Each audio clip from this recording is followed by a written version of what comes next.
We've been looking at polarization the last day, and it was kind of a little introduction just to remind you of the sort of polarization effects you can see. And with every lecture, I've been starting off with just a little bit of background about different things we do in my research group. And let me just move this over here. Okay. And so today I'm just going to mention some work we've done on integral imaging. So using a lenslet array to form an array of images on a camera. And then basically we take those array of images, so their intensity variations, into our software, and we process that software. And of course, we're just using ordinary white light, and we're using an ordinary camera. And then we process that, and then we can reconstruct those images, and they've got full color and full 3D. And of course, the advantage here over holography is that we're using just ordinary white light. And mostly it's computational. It's computationally reproduced. Okie dokie. And of course, to replay, we'd actually put these images back onto a screen, a normal computer screen, but we'd have to have a lenslet array aligned with that screen. But in that case, we'd get 3D, and we've got this. We can also do this with very, very low counts of photons. So the original image would actually look very, very dark. There'd be very little light there.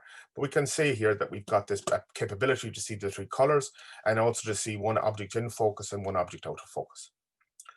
Okay, so now in the case of the holograms, we've got this arrangement. This here would be the typical arrangement we'd use for exposure and also for replay, where we've got our E field here pointing parallel to the actual fringes. And we talked about that previously. Well, we can, of course, change the polarization of our beam. And we show here the situation above where we've got our E field here, and it's oriented parallel to the actual fringes. But we can also have an E field component like this, where we no longer have that situation. An attempt is made to show how a wave incident on the XZ plane, defined by the grating vector K, can be split up into an ET component, this component here, and an ETM component. Now, one of the things that we've talked a lot about, and we can rotate the K about Z, so we could imagine just rotating this grating, and we would see this polarization changes, the contributions for the different polarization changes with components would change. Now, we spent quite a bit of time talking about conical mode, and this is something I mentioned, but I just wanted to sort of show you how this can expand. And this is shown here in terms of reflective surface relief grating, but the point is really the same. This is the plane of the grating. This would be the plane of the grating, which is the plane we're talking about most of the time. And here we've taken our input and we've actually rotated it here into this plane. So this is the conical mount. And we can do this with holography as well.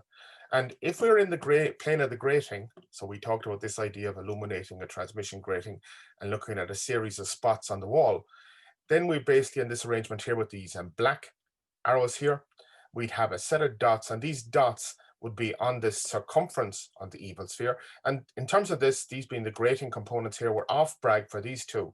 But what's interesting is that all of these points, this, if you like, minus or plus transmitted, and the other minus diffraction order, they're all in a line on the wall. If we actually go into this conical mount, where we move out of the plane of the grating, we can still use our evil diagram. I'm sorry, I actually made a mistake there, excuse me. So in plane is the blue one. So this would be the blue one, and here we've got this very nice arrangement, and here would be the dots here on the wall. If we actually go to the conical mount, which is what's shown here, where we've actually moved here away from this blue line here into this direction, then we're going to still have something incident on the surface of the sphere. But now what we're going to see is that these things are going to be on a curve. And we try to explain this here, this illustration here for this reflection grating, where we've got this transmitted beam, and now we've got a set of diffraction orders, and they're going to be on a curve. So if you shone light through a transmission grating, you'd see a line of dots. And if you actually went into this conical mount, you'd actually see the dots would appear to be on a curve. And that's because of this evolved reconstruction diagram here. So the evil diagram can go from a circle into a sphere, and it gives you also a valuable insight into what happens in these more complicated types of situations. And again, I want to make that plain here because we're talking about the geometry of the replay, the orientation of the E fields and the geometry of the actual E field. So the TM, all the previous cases we talked about the TE, so now we're going to talk a little about the TM polarization. And in that case, we're going to have a very similar type of mathematics and very similar type of analysis, but we have to allow for the fact that we're not going to have as good a coupling. If you want, in the simplest way, the Fresnel reflections from the fringes, the scattering by the fringes, there's going to be a different reflection coefficient. Let's put it like this. And we could even imagine having an incident angle where we're replaying those fringes, or the periodicity of the grating, at the Brewster angle. And so we'd actually get no reflection. We get no scatter from the actual grating at all, which would mean that, in fact, all the radiation would pass straight through for that TM polarization. On the page 11 of the previous lecture, we showed a grating replayed using TE polarization, or effectively replayed using the same polarization as used for recording. And in general, we would use the E field, the TE, for recording, because we want to have the maximum fringe visibility. So what did this look like? Well, it looked like this. Here's our E field, and our E field is pointing out of the page. And we put this beam in and we get a diffraction order. So this should tie in exactly what happened before. This here is our rho and this is our sigma. And here's our K vector. And we've got fringes like this. And this would be replaying with the same polarization as used for exposure. And our H field, then we show the H field here perpendicular to the direction of travel, perpendicular to the E field. And we see that the H field has components in the Z direction and components in the X direction along the boundary. Now, we're not worried about boundary conditions here. Again, we're assuming this grating fills all of space. And we have this idea that we have to satisfy the Floquet condition. The best representation of the field inside the volume is going to have plane wave components which have amplitudes that vary with Z, but they obey the Floquet condition. We're on Bragg. And from the Maxwell's equations, we derived the general time-dependent vector wave equation. And part of that was assuming that the E dot, the gradient of the variation of the permittivity, was 0, that EY is perpendicular to the plane in which the permittivity varies, the XZ plane. We now recall that in general, the incident light will not be polarized in this way in general. So retaining the same input wave vector, we simply know that E must be perpendicular to rho. So the wave vectors don't change, just as when we talked about the Fresnel reflection coefficients, the different polarizations that we can have incident, the actual directions the beams don't vary. They still have the same angles with respect to the normal to that boundary. So it's the same thing here. How we write the input light is composed of two components, two E field components. And the other component is going to look like this, where we have the E field perpendicular to the direction of propagation, and our H field, the corresponding H field component, is actually pointing out to the page. So that's our TM orientation. And we can deal with them separately and then recombine them. And any phase shifts, for example, between the E field component pointing out of the page and the E field perpendicular to the direction of propagation, we can build that in. So when we recombine, when we look at things like what comes out, we can include the phases as appropriate. Once again, we require that the wave vectors obey Floquet's condition inside the grating. In this case, the H field only has a component parallel to the y-axis, Hy. And we note that for the TE case, the diffracted E field is always parallel to the transmitted E field. For the TM case, however, there is an angle between ED and ET, and they both lie in the XZ plane. So we have components of the E field in the Z direction and parallel to the boundary. The TM polarization case is obviously more complicated than the TE case. Returning to the vector wave equation, we see that this is no longer equal to 0. This dot product between the E field and the gradient of the permittivity are no longer 0. And so the maths is more complex. But before we examine the maths, let us first ask ourselves, what physically do we expect to happen? And the picture we have of what happens in the grating is something like this. Light is reflected or scattered from the periodic lines of constant refractive index inside the grating. So we can think of this light incident on the various distributions of density, and we're getting scatter in various directions, and these scatters, which are related to the scatter that happens at an interface, where we use the Fresnel reflections to actually calculate what comes out. And the scattered light is repeatedly rescattered, so we get multiple scatter. So the scattered radiation, the secondary E fields, propagate through the volume from the point at which they're scattered, and then they're going to be rescattered. So there's multiple interactions. So, and the interference of this light produces the diffracted waves. And of course, we then have the interference. We either have reinforcement or we don't. For on Bragg, we have very strong reinforcement.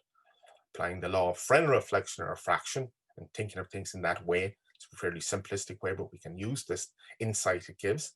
for light of different polarizations to the initial scatter reflection at the grating fringes will lead to the conclusion that for TM polarization, less scatter will occur than for the TE case. And again, we can go back to our Fresnel reflection coefficients and we can look at that and we can see that's what happens. And certainly the TM reflection decreases until we get to the Brewster angle. And then it's going to increase again, and eventually we're going to get total internal reflection. But we're talking about relatively mild or weak permittivity variations.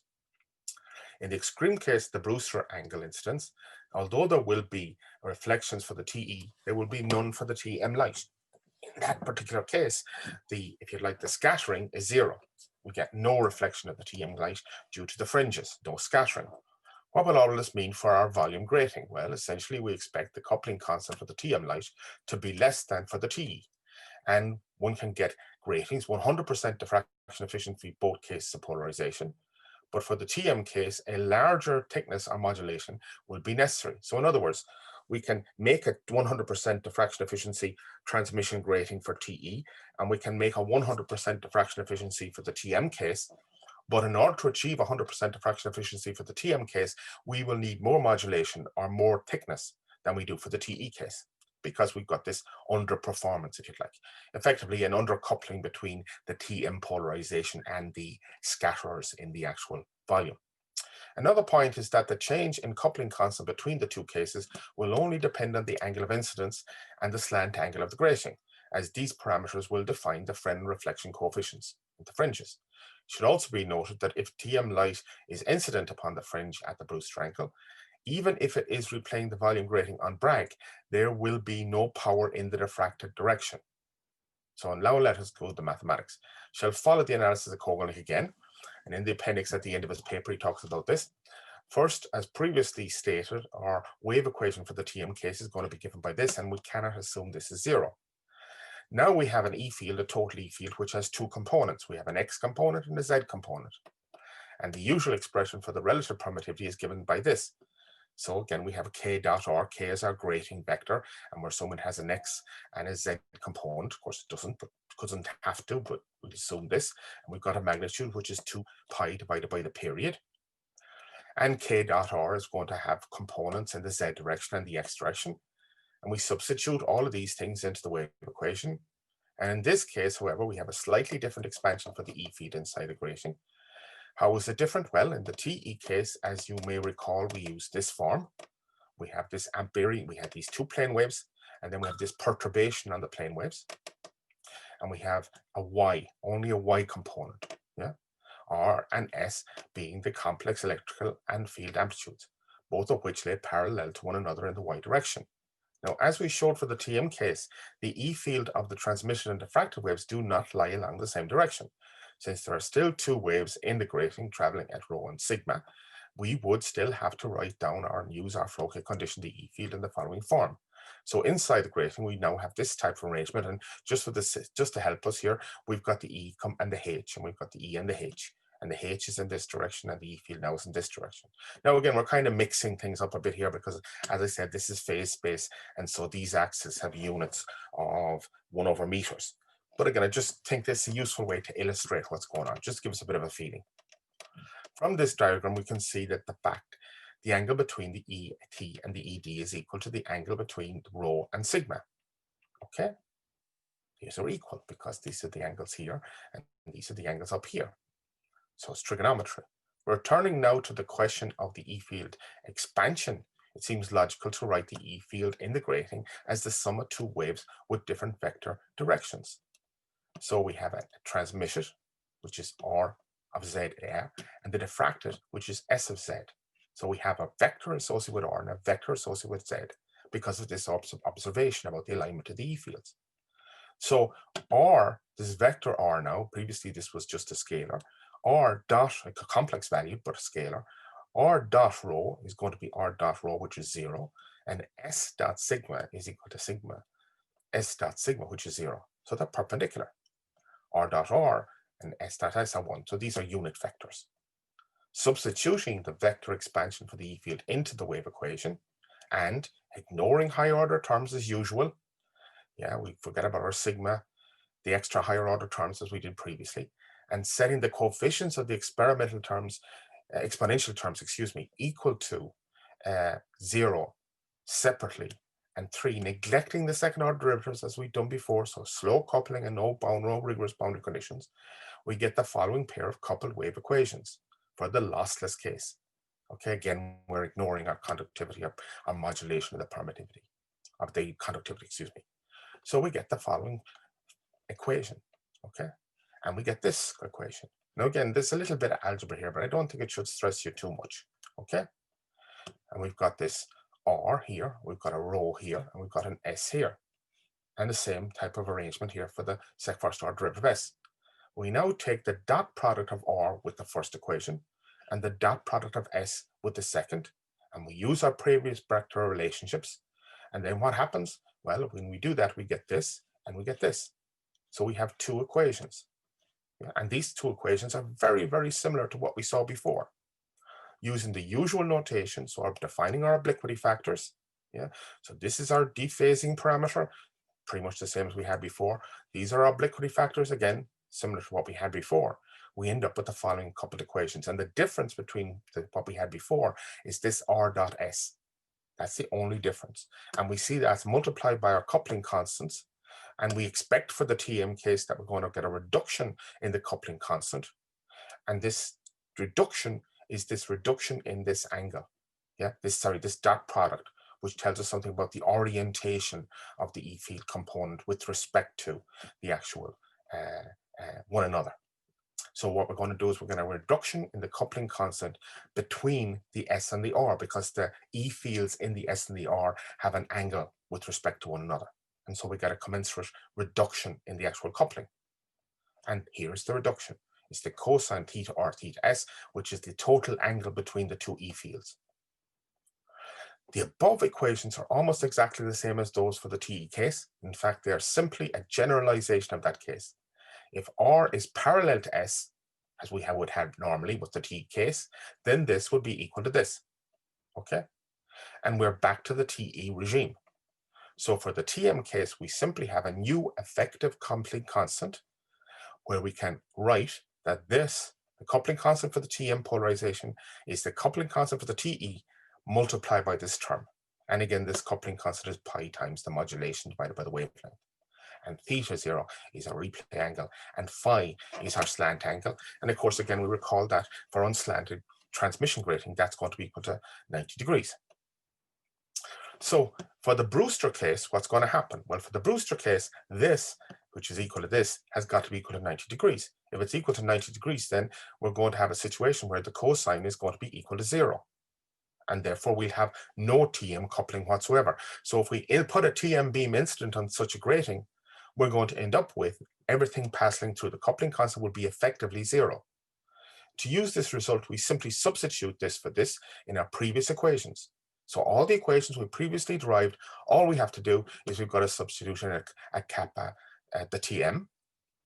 So we got a new here, a grating strength, which is now given by this parameter. We get a phi here, the square root, where we've got a new parallel. The dephasing, the off-Bragg parameter here doesn't change. There are just one or two other points I'd like to make here. One gets different thickness parameter values when you go to TM, because of course the nu appears in these parameters, and therefore a grating which could be thick or thin in one case may not be thick or thin in the other. We have reduction effective. You can think of it as an effective reduction in actually the thickness or in the modulation for the TM case. For TM polarization, usually this will not be very important. I have to say that, but just to be clear, yeah? If it's used as defined above.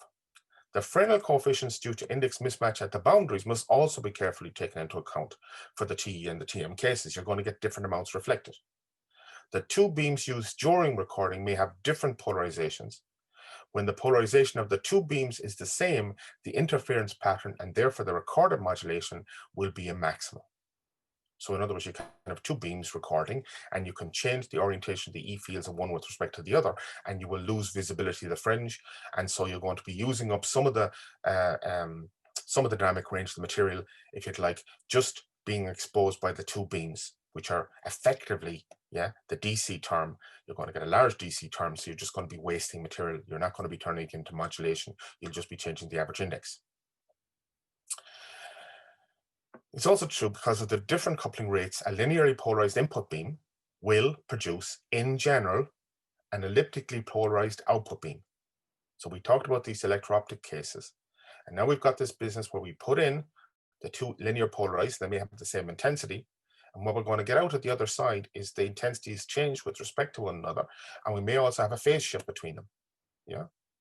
Again, we go back and we look at our definitions and we see that if we move off Bragg in particular, there are phase shifts.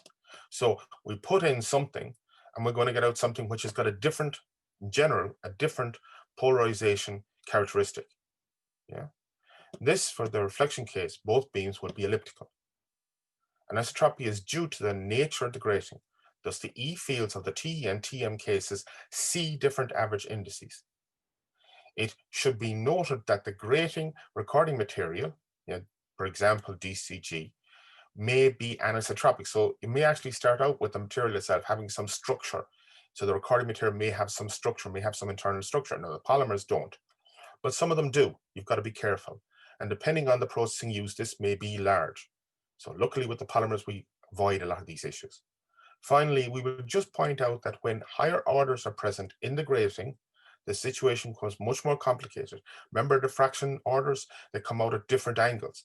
And of course, as you change the different angles, the actual orientation of the E field, if it's perpendicular to the direction of propagation and not in the plane of the grating, is going to change. So every diffraction order is going to have some other characteristic, polarization characteristic. And although for planar gratings, we can separate the T and TM interactions, in the general case, TN and TM waves will couple to one another. You will actually get a coupling between them. And we're talking here still about fairly straightforward materials. We're not talking about liquid crystals or anything weird and wonderful like that. A general type of characteristic would look like this, where we'd have one grating, and we would replay that one grating on Bragg using TE. And if we use TE, we get this blue sinusoidal variation. And if we replay it using TM polarization, we get the red characteristic. Okay. And just to note here, we see that there's a separation here at the two maxima. Yeah. If in fact we had the maximum for the TM case over the minimum here, the 0 for the TE case, we'd have a polarizing beam splitter, where if we put in TE, yeah, and we had this maximum over here, over that point, and the TE polarization due to overmodulation at that point would give you nothing diffracted, everything would be transmitted. And if we had the maximum of the TM here, that everything in the TM beam would be diffracted. So we would have a polarizing beam splitter in a thin lamellar layer. So these are the general types of characteristics. And just to give you even more information here, if we look at these two, and again, this is the kappa R dot S, and again, these are the definition, these are the orientations of the two waves, the replay and the diffracted beam, effectively. Then in the case of TE, we've shown this type of curve. We have the two of them are out of phase, okay? And in the case of off-Bragg, generally what's going to happen is if I take this situation here, and I can't see my axis very well, I'm very sorry, but basically if we assume that we start off with something which is 100% diffraction efficient with the TE case, then we're going to have a lower diffraction efficiency for the TM case. Yeah, so we replay with TE and TM, and for TE is on Bragg, the TM is going to be on Bragg as well, but will have a lower diffraction efficiency, and we're also going to get a slightly different structure on the side lobes. And for reflection grating, which we talked about the last day, again, our coupling constant is weaker. So this would be TE on Bragg. This is TM on Bragg.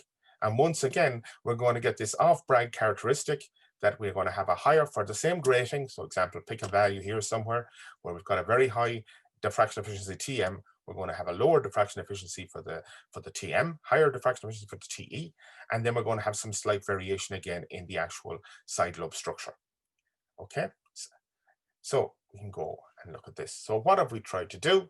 Well, once again, we've emphasized the vital importance of reading Conical along with the notes or SIMS. I'd recommend SIMS. Conical can be a bit dense at times.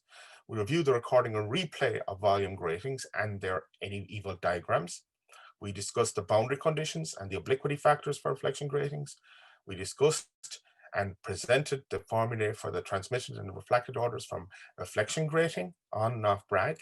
And we discussed the characteristics of a reflection grating on and off Bragg. We compared the position of the first 0 of the off Bragg transfer function for both reflection and transmission gratings. We talked about the bandwidth associated with angular variation and wavelength variation. gratings and compare the results. We revise polarization and we discuss the replay of a grating with TE and TM polarization. And we did Kogelnick's derivation of the equation for this case. And we discussed the implication of results and general polarization effects. Okay? So again, I'll just stop there for a moment. Is there any questions? Has anybody got any questions that come to their mind about this? Actually, I have a question, Professor Sheridan. Yeah, sure. I wanted to know a little bit more about the shift between TE and TM polarization, about the diffraction efficiency of them. As you noticed, if we have the maximum of one versus the minima of other, we can make a polarizing beam splitter. Yeah. But my question is that that shift between those two diffraction efficiencies of TE and TM, can we actually control the shift between them? And if we can, with what the parameter of the hologram we can control it? So in general, as we said, as we've shown here, the shift depends. This is the growth curve for on-Bragg replay. And the only thing we can do about controlling that is to actually change the angles between the diffraction orders. Okay. That's the only thing we can do. Yeah. So you can, in general, for real materials, okay, you can just about make polarizing beam splitters. Okay. You could imagine then that, for example, you might be able to come out here further and further. And if you've got a situation where you've got a certain known shift between the two, that you could find an overmodulation case where both of them will be maximum at the same time. But in most practical materials, you don't have enough dynamic range to do that. So in practice, it's almost impossible to make a grating which has the same diffraction efficiency for both TE and TM on Bragg. Okay? Okay, so it's all about the trigonometry, about the angles of the diffraction. Orientation. It's all about orientation. And if you go and look, it's pretty much the same for your Fresnel reflection coefficients at your boundary. Yep. And physically, this is governed by exactly the same idea. It's governed by the angle of incidence at the fringes. That's what I was trying to emphasize. Yep. It's a very simple idea, but I think it helps, yeah? Yeah, it's really helpful. Thanks. Okay. Thank you. Okay, any other questions? If not, I'll go to the next lecture, the next part, if you want. Is that okay? Okay, so I go to the next part. Excuse me. So we've been talking about lots of things here, but in general, we've been talking about a single grating, okay? So today, for the first time, we move beyond cognitive analysis. Now, as I said to you, I tried to go quite slow in the first couple of lectures to define the notation, yeah? And I've been trying to repeat things, which I know some people will find annoying, but I hope that by repeating even the same analysis with slight generalizations to get you into the flow of this and to get you a decent feeling for what's happening and why we're doing it this way. And every so often I throw in something horrible, like the three-dimensional sphere, the evil sphere. But again, I'm putting that in there just to give you the idea. And some of these ideas I'll use again later, but I'm sort of preparing the ground for other things, or I'll just give you the idea so you know that the thing I've described, there's a lot more to it than what I've spent time talking about here, because there is an awful lot more to what we're talking about here than I've said. And that's why I gave you the Sims book, for example, because it does a lot more discussion. Now, we talked about our models, and we talked about the two-wave, we talked about the screen, the transmittance function, very simple type model. And then we've gone on and we've talked about Kogelnick. But I mentioned also that you can have n-wave models where you don't have the second order derivatives, but you take n waves in account of n waves. And you can also have situations where, for example, you have more than one cosinusoidal variation of the permittivity.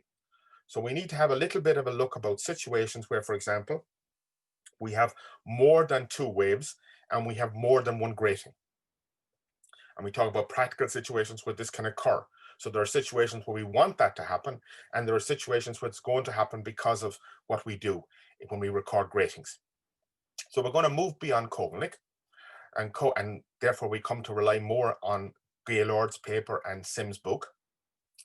So Kogelnick's analytic solutions are for the two-wave case. That is when we can assume the E field inside the grating can be well approximated by two traveling waves. So that these sort of pseudo waves, we've taken the two fields, we say we're going to use two plane waves, but then we're going to modulate their amplitude, okay? This R and S. This is only approximately true. In fact, there's always going to be, to truly express that E field inside the volume, we're going to have to use a lot of plane waves, an awful lot of plane waves, or a lot of modes. And the diffraction orders, if we've got a small period, or if we've got a big period, we know that outside the grating, we're going to have a lot of diffraction orders, the directions of which are going to be given by the grating equation. Okay? But even if we have very few plane waves outside the grating, we could have non-propagating plane waves outside the grating. In other words, we could have evanescent fields, fields which decay exponentially as you go away from the surface. So the total field outside, so for example, if you think about near field microscopy, if we actually move closer and closer to an object, we'll measure fields that are there but don't propagate. They are evanescently decaying. So we've got this two-wave approximation inside the volume. We will derive the general first-order k-vector closure coupled wave equation for this case and discuss boundary conditions and solutions of these boundary conditions. Using this expanded formalism, we will then move on to examine the case when more than one grating is recorded inside a single plate. In this case, more than two waves must always be assumed traveling inside the grating. Although in both of these cases, we increase the complexity of the structure being modeled, exactly the same procedure, exactly the same modeling procedure is always used. So again, as I said, I'm trying to use exactly the same tools over and over again. And in some cases, these tools may not be, in fact, the very best way to do this analysis, but this has the advantage of just saying, look, you understand this, now we're going to expand it, we're going to make it more complicated, we're going to take more physical effects into account. For T or S polarization, we start with the scalar wave equation. So again, we have this E dot, the gradient of the permittivity is 0. And we will only examine the TE case today. We substitute into the scalar wave equation. I just note here that while we only use the TE case, if we have coupling with different gratings, it will always have a coupling constant modified by this dot product, which indicates the cosine that is made between those two waves. This will always come up. So in fact, if we know the TE case, we're always going to be able to, for the first order models, we're always able to modify it by just sticking in an appropriate cosine of the angle between the two waves we're looking at, which is very nice. It's a very handy thing. We substitute into the scalar equation for the permittivity variation, and this can be made up of more than one component. We substitute our wave expansion for the field into the scalar wave equation. We bring together all the terms multiplied by the same exponential component. As we've always done, we gather all the terms. Yeah. We set the individual coefficients of the exponentials equal to 0. So then we get out our second order differential equations, and then we neglect our second order derivatives. So exactly the same process, only now we have more coupled equations. So before we had 2, yeah, and we put the individual parts equal to 0. Now we're going to have more than 2. And we're going to neglect our boundary conditions, and we're going to assume weak coupling. So again, just to give you a little bit of a giggle, one other work we've done in the group has been to do with the fast linear canonical transform, which can be used to describe any number of optical systems. And it's a generalization. So this is some other work we do in the group. It's a generalization of the Fourier, fractional Fourier, and Fresnel transformation. And we've done a lot of work on the digital implementations of this. And all the digital implementations of all these different algorithms basically involve an output vector, which is a matrix, that's an in by in matrix multiplied by an invert vector. You sample, you multiply by this, and you get your output domain. That's essentially what's involved in, for example, calculating a discrete Fourier transform. And this has, in the time domain or in the space domain, 1D, we typically have order n squared calculations. And the fast Fourier transform breaks this n by n matrix down into a series of submatrices and turns the calculation into an order n log n, which is an appreciable saving in time. And what we've done is we've developed the fast linear canonical transform. So we've got an input vector sampled, we apply this fast transform, and output, we're in the linear canonical transform domain. So in the Fourier case, we go from the space domain to the spatial frequency domain. It turns out there's an infinite number of different domains. And we can use this to model a whole series of any system, which basically involves free space propagation and thin lenses, and basically is in the paraxial regime. And we've actually been involved in editing a book about this linear canonical transformation, which is lots and lots of fun. and we can actually have generalizations. So in the Fourier transform case, we generally assume that we take the same Fourier transform. We've got an input plane, which is x and y. Our Fourier transform is applied equally to both. But of course, and we can do this optically using a thin lens, but we can generalize this to situations where we have different transforms performed in the x domain and the y domain. So for example, if we had a cylindrical lens instead of a spherical, we could imagine transforming a two-dimensional image so that in one direction we have a distribution which is in Fourier space, but in the other we're still in the space domain. So if this rings any bells for you or you're interested, I'm happy to tell you more information. Okay, back to the nitty-gritty here. So we want to develop an n-wave first order coupled wave theory, and this would tie in very much with the work of Raman and Nath. So if you go back to our diagram where we showed the interrelationships of all these different theories, we're talking now about something which is like Raman and Nath. Okay, so we have an E field, which now is a sum, and this could be an infinite sum inside the volume, and it could be an infinite sum outside the actual volume in free space. But then some of these waves outside would be exponentially decaying with propagation in the z direction. So inside the grating, for the TE case, we now have an infinite number of these plane waves. Before we just had S and R, now we've got AI, and let's say A0 would be equal to R, and A plus 1 would be equal to S. In the expansion for the field in the grating, we still obey the flow K condition, but now we have an integer here. So we're going to have ourselves something which looks like this. Outside the grating, we've got a set of backward propagating beams, and they're going to obey the grating equation, which is based on the period along the boundary here. And in the forward direction, similarly, we kind of have a lot of diffraction orders. And again, the angles are going to be determined by the wavelength and the input beam and by the actual periodicity along the boundary. Inside the grating, we're now going to have a set of plane waves, and the directions of each one of these plane waves is going to be given by the k vector. So we have a minus k, we've got a k plus k's and minus k's. Okay, and again, this is a very nice procedure. The radius of this circle here will be associated with the 2 pi divided by the wavelength in this medium, and the radius of this circle here will be 2 pi divided by the wavelength in this medium. And if we assume that this is air and this is air, for example, we have two circuits which are pretty much the same radius, but we might have a substrate material here which is glass, and if we did, then the radius over here would be much bigger, which means we'd have many more diffraction orders propagating over here in this high index substrate than we would in the air above. But we can have an infinite distribution of the actual modulation in here, and here we have an average, and we also have a perturbation. Now, so that's our basic idea. We have a governing equation which looks like this. Again, our E dot, the gradient of the permittivity, is going to be 0 because we've got TE polarization. And we substitute in for a permittivity in terms of a single cosine. We've got a slanted gradient here, so we've got a kx and a kz. And therefore, substituting in, we're going to have this Laplacian of the E field in the y direction is going to be equal to this sum here, the sum of this term. So we have a sum, and we have this, each one of these terms here is multiplied by this. And this refers to the diffraction orders. So 0 will be transmitted, and plus 1 would be. And so we see that the second order derivative here of the A, and we got a first derivative of AI, and here now we have the function itself, AI. Yeah. And of course, this E field over here, we can see is going to be made up of all these terms over here. Okay. So we come down, and here's our representation of the field again inside the volume. And we see all these higher orders are off Bragg. Yeah. But again, we've got this here with this rho I not equal to 0 is greater than this. This is the k vector closure expansion. We're calling the form of the scalar wave equation with the substitution of the permittivity. Yeah, this is going to be the permittivity multiplied by the total fields. We see that the second half of the equation will contain terms of this form.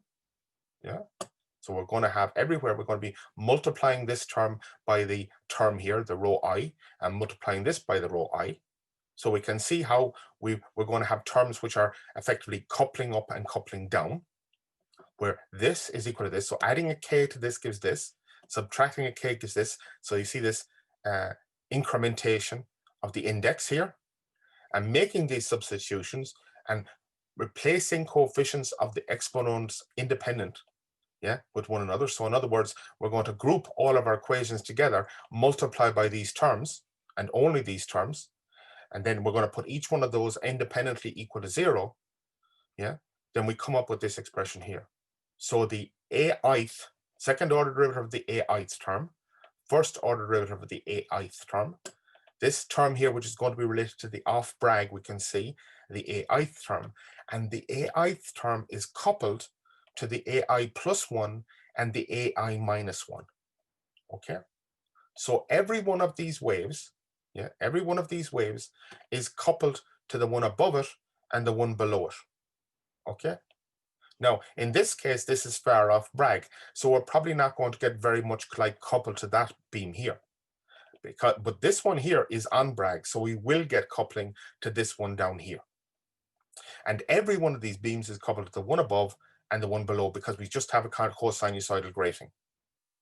Now, of course, in the thick case, what can happen? Well, we could get like coupled from this one into this one, and then this one becomes strong, and then we're going to get coupling from this one back into this one, but we're also going to get coupling from this one into this one, yeah? So you see that to get from this beam here, the input beam, to this higher order beam, we have to effectively go through this beam here, yeah? So we have a relatively high probability of light here getting into this one, but to actually have appreciable power in here is unlikely because it's off Bragg and also because it's a second order coupling. Okay.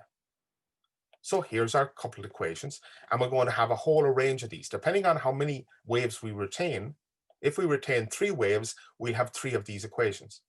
If we have 4, we'll have 4 of these equations.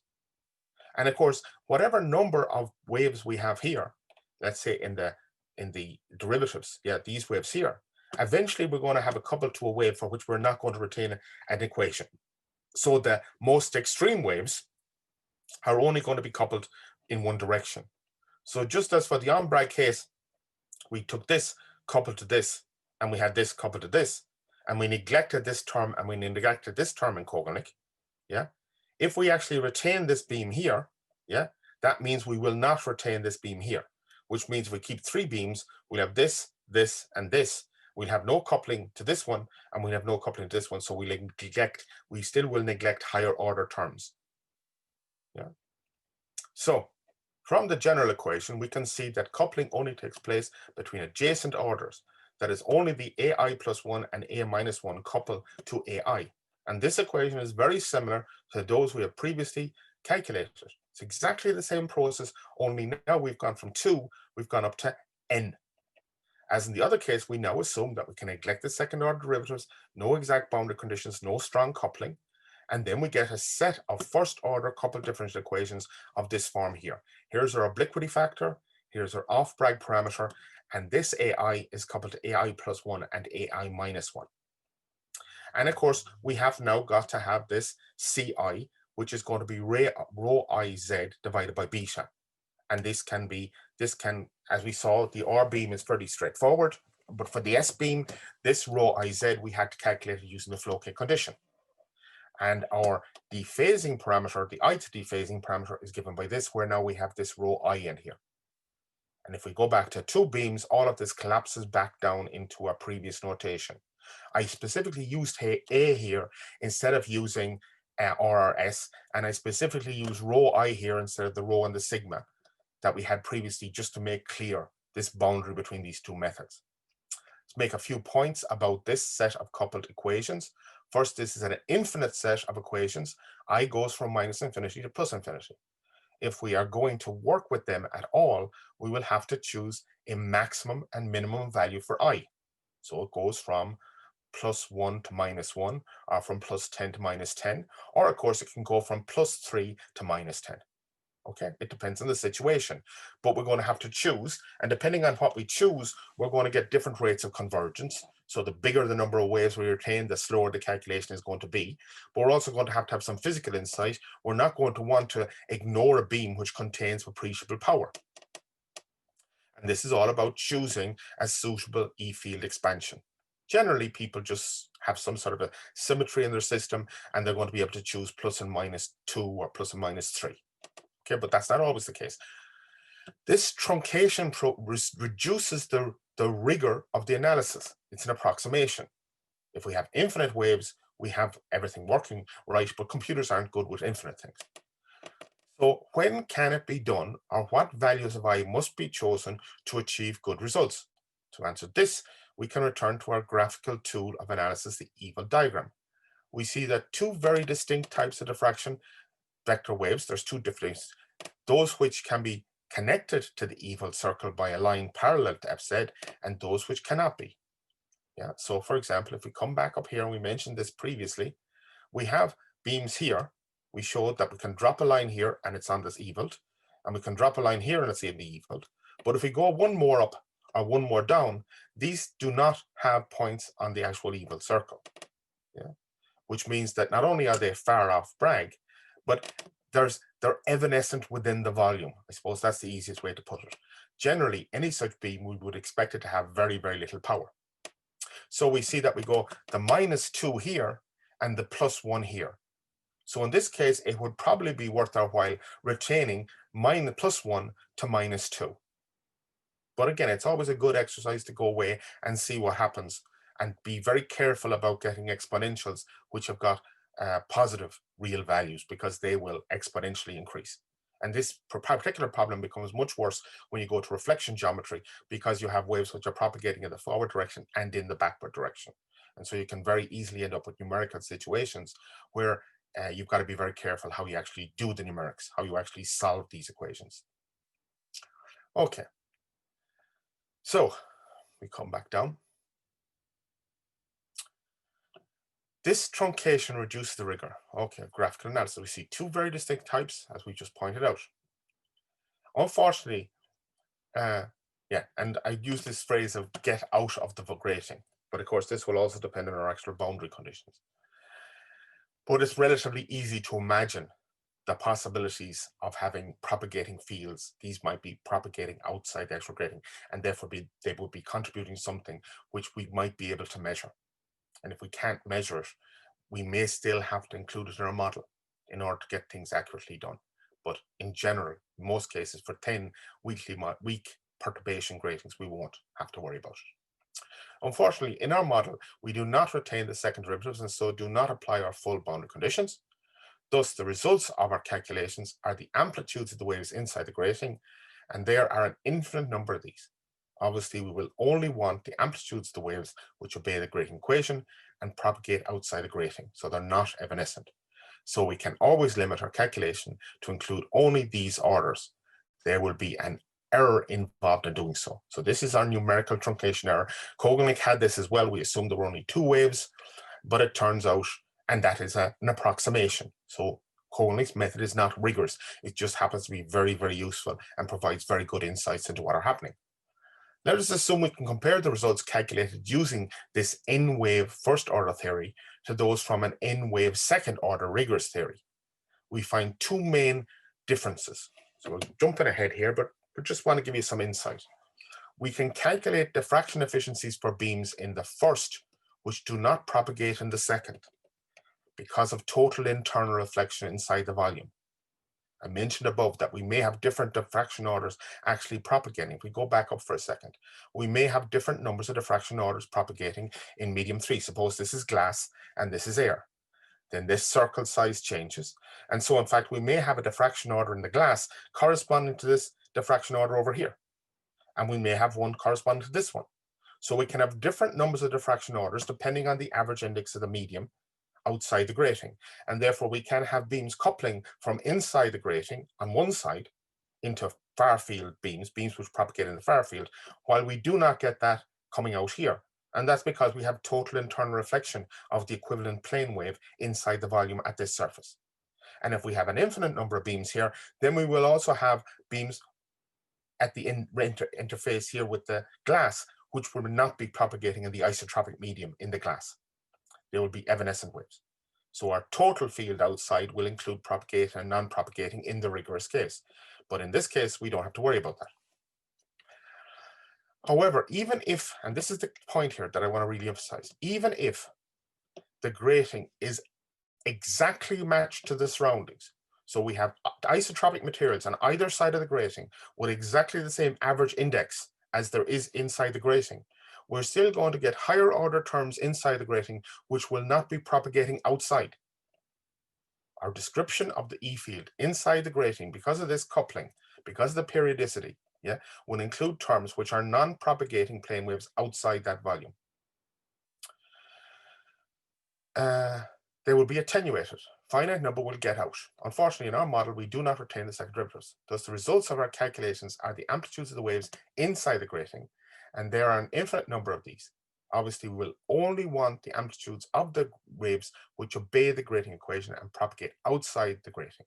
So we can always limit our calculation to include only these way orders.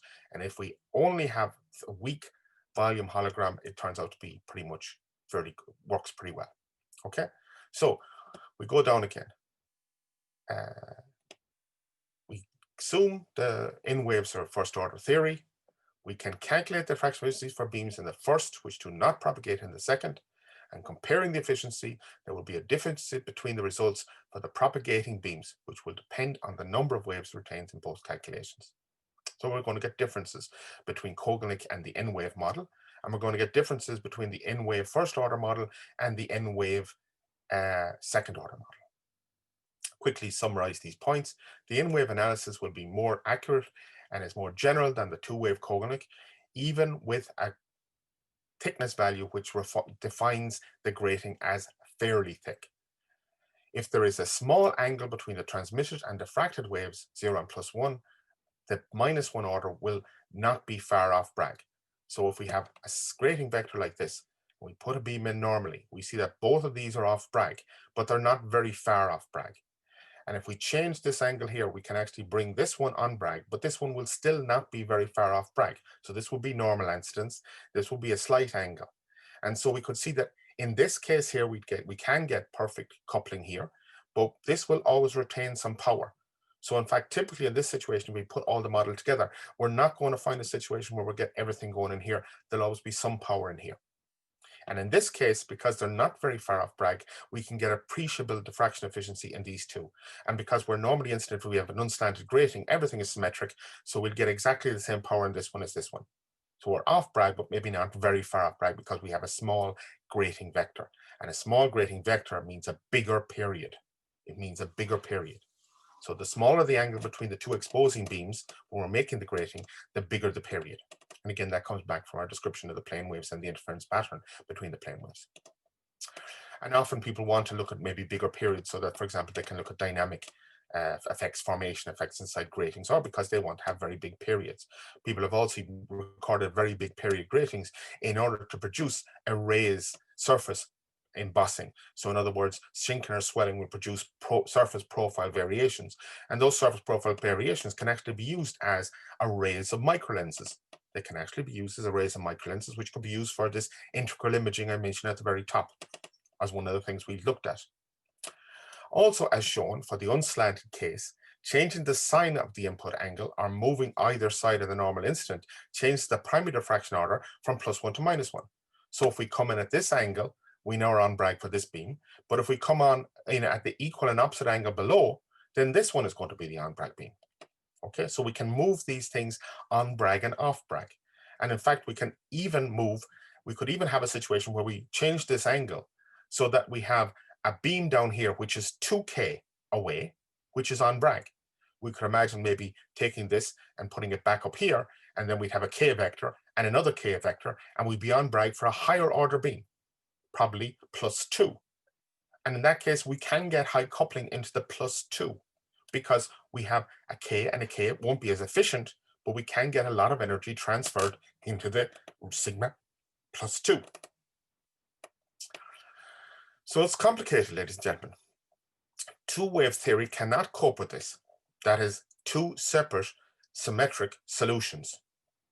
In the two-wave theory, we'd have to have a solution for this beam, and then we'd have to have a different solution for this thing coming down here, and we'd have no knowledge about the amount of power which is going into the higher order off Bragg case, which of course would mean that our result wouldn't be as accurate. We wouldn't be able to get 100% diffraction efficiency, and we wouldn't have any idea why. If n, the number of waves included, is too large, these extra waves are evanescent outside the grating and it leads to numerical complications. But they're there, they're physically there. We can actually put a probe in and we can actually see these higher order evanescent beams. And this is often done, for example, with surface relief gratings. And it's used to improve the resolution of imaging systems. The boundary conditions for the case of a transmission grating will be the same. So we have A0 is equal to 1, and all of the diffraction orders, their amplitudes are 0. Analytic solutions do not exist for the general in-wave case. Therefore, a numerical solution must be found by solving the differential equations using a Runge-Kutta, for example, integration program, directly solving the differential equations, or using this state space method.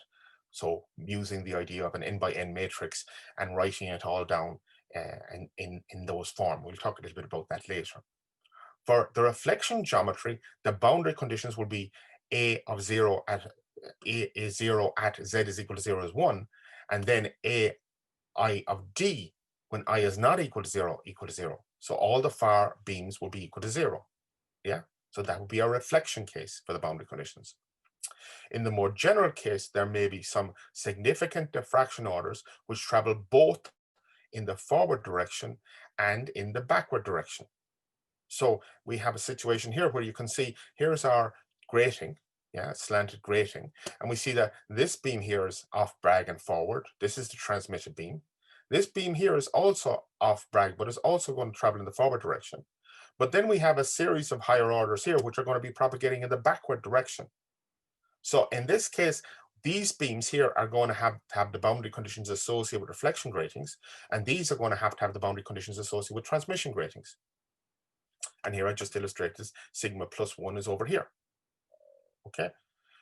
In this case, we can see that the boundary conditions will be mixed. We have mixed boundary conditions. Although far off Bragg, the power in these beams may be completely insignificant. So for example, if I was modeling this case, I'd probably just take account of this one, maybe this one, but I wouldn't worry about these ones over here. But the principle is what's important here. You've got to be careful how you actually do the modeling. And that's why doing an eval diagram is quite useful. Let us very quickly review two different numerical methods of solving the problem: Runge-Kutta integral technique and matrix differential method. Now, I have used both, and the Runge-Kutta is very nice. It's very handy, and the differential method is also quite handy when you don't have a lot of orders. And there are packages out there that do both of them, so I don't think there's a huge difference. The Runge-Kutta then it boils down to your preference and also the packages you've got in your access to.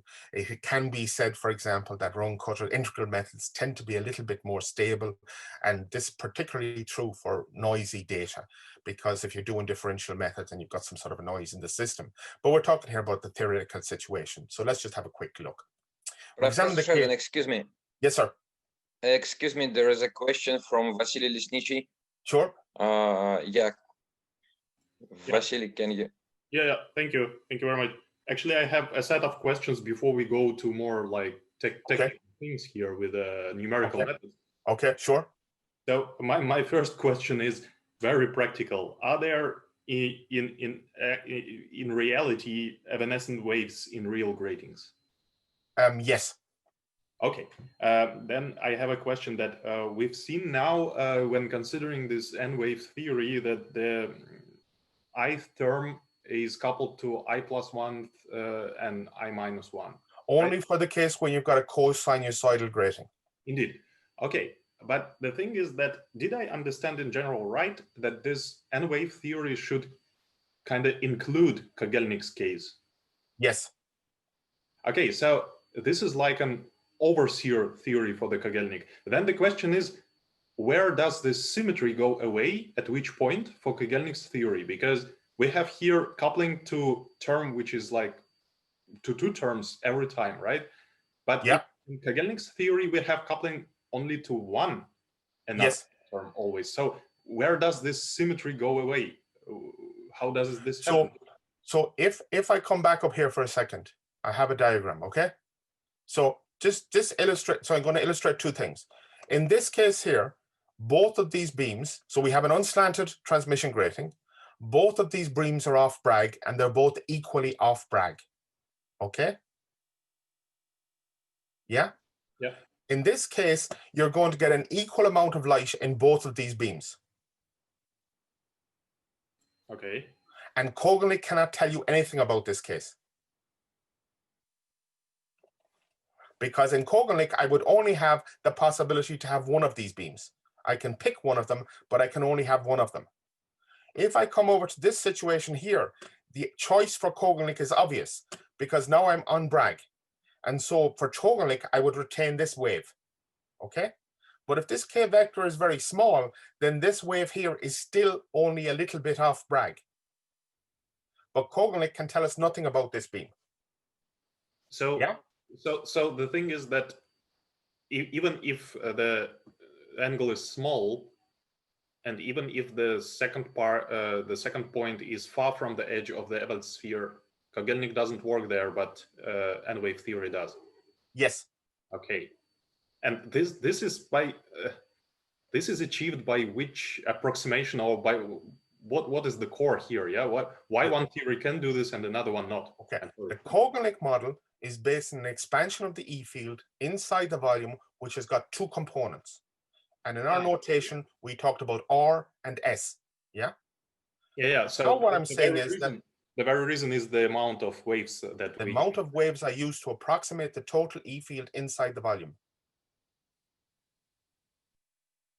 I see. Okay. Thank you very much. Is that okay? Yeah, totally. Okay. Any other questions? Actually, yeah, Professor Sheridan, I have one from my side. Yeah.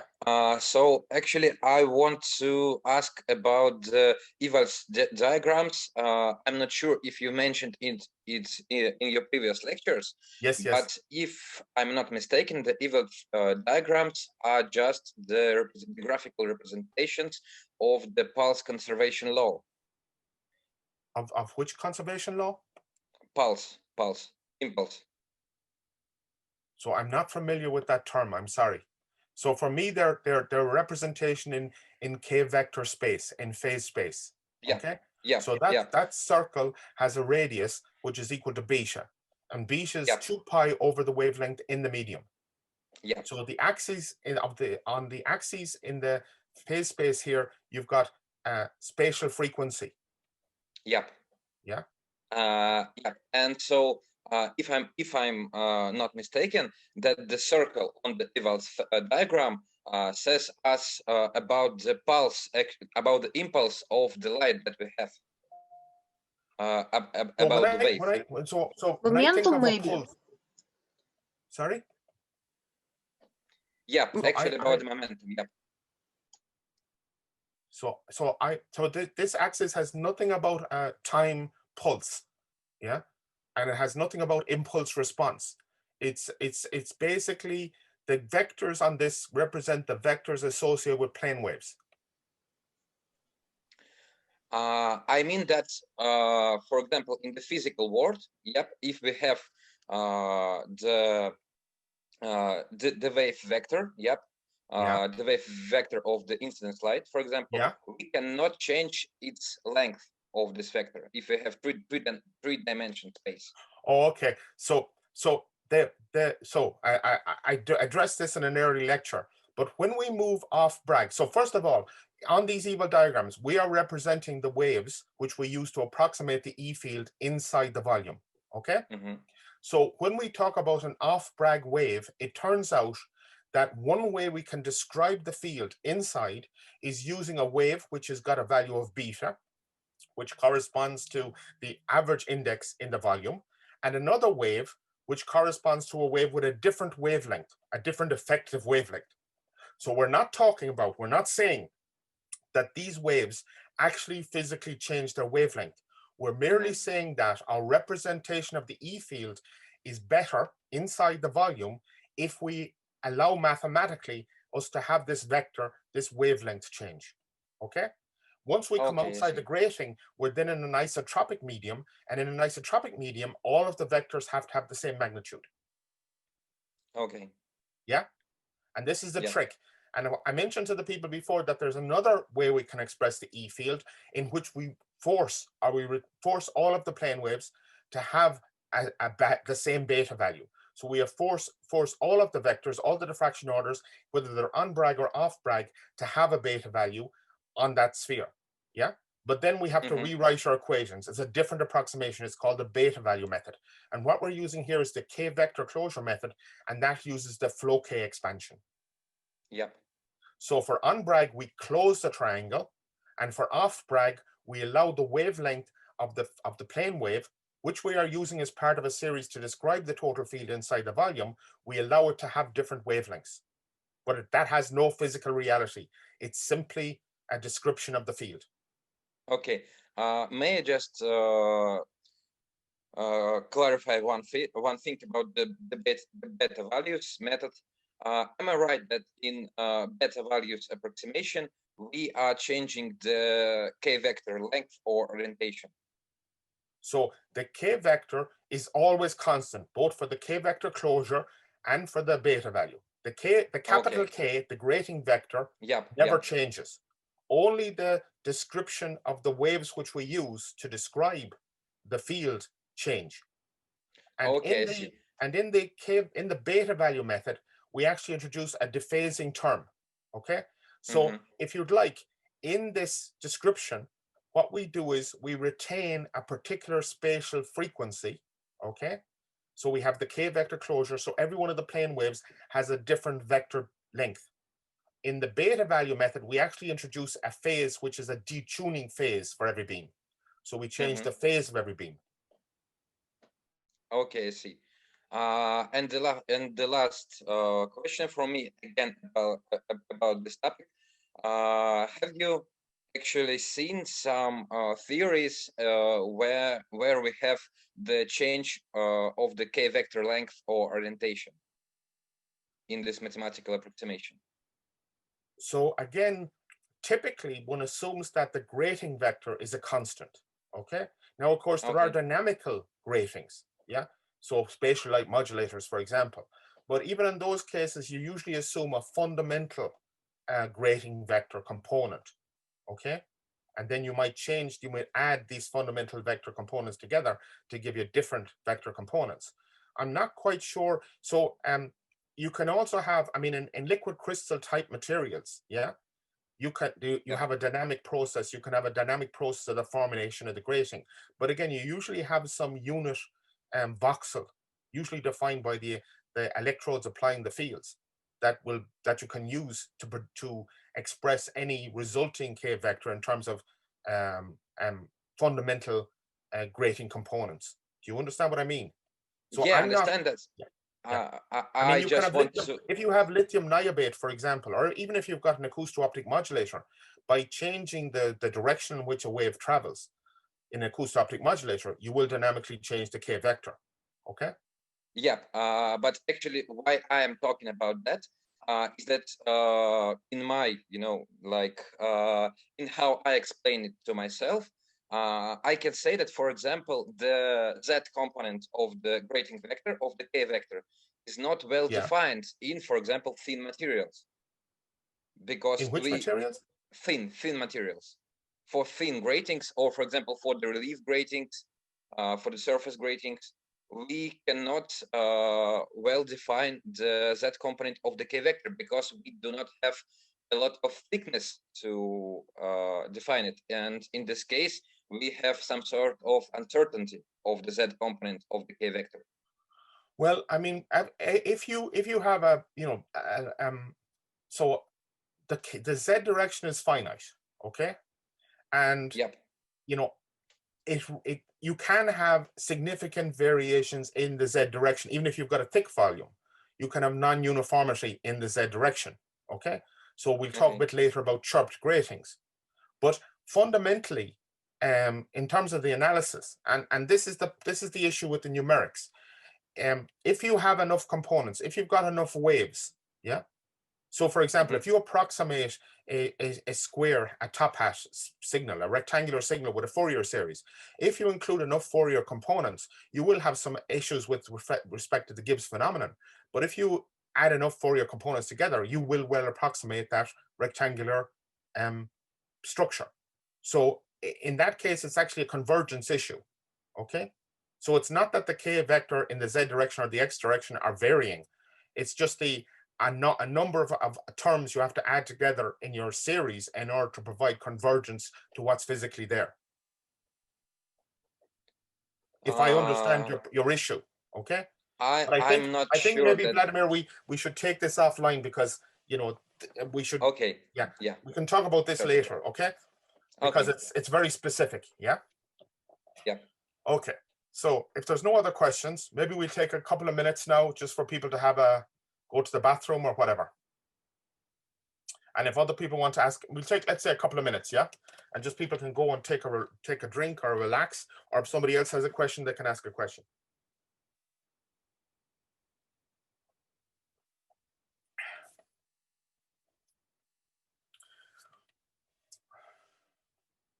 This break is mostly for me. It's not for the students. It's just for me to take a breath of water and a drink. Huh?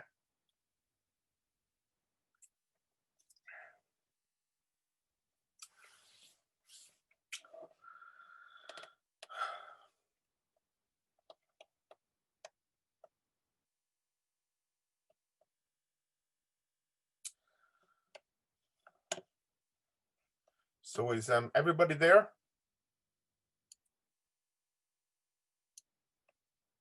Yeah.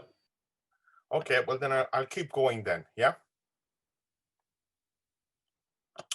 So let's very quickly, and this is very quickly, just to give you a taste for the numeric side, let's very quickly review two different numerical methods of solving this problem, the rung cutter and the matrix or state space method. We'll examine the case of on-Bragg two-wave replay, simplest case. And the differential equations can be written as follows. So we have now this A notation. First order derivative of A is equal to this, and we say that's equal to F. And the first order derivative of the first term, so it's two-wave on Bragg, and we let that equal to G. The rung cutter technique, you can go to a program and you can just plug in the differential equations and just solve it. But the rung cutter technique relies on use of the Taylor series expansion, where we say this A of H is equal to A0 plus H times F of 0 plus H squared over 2 times the first derivative plus things which are the order of H cubed. And we assume here that this H is going to be something small.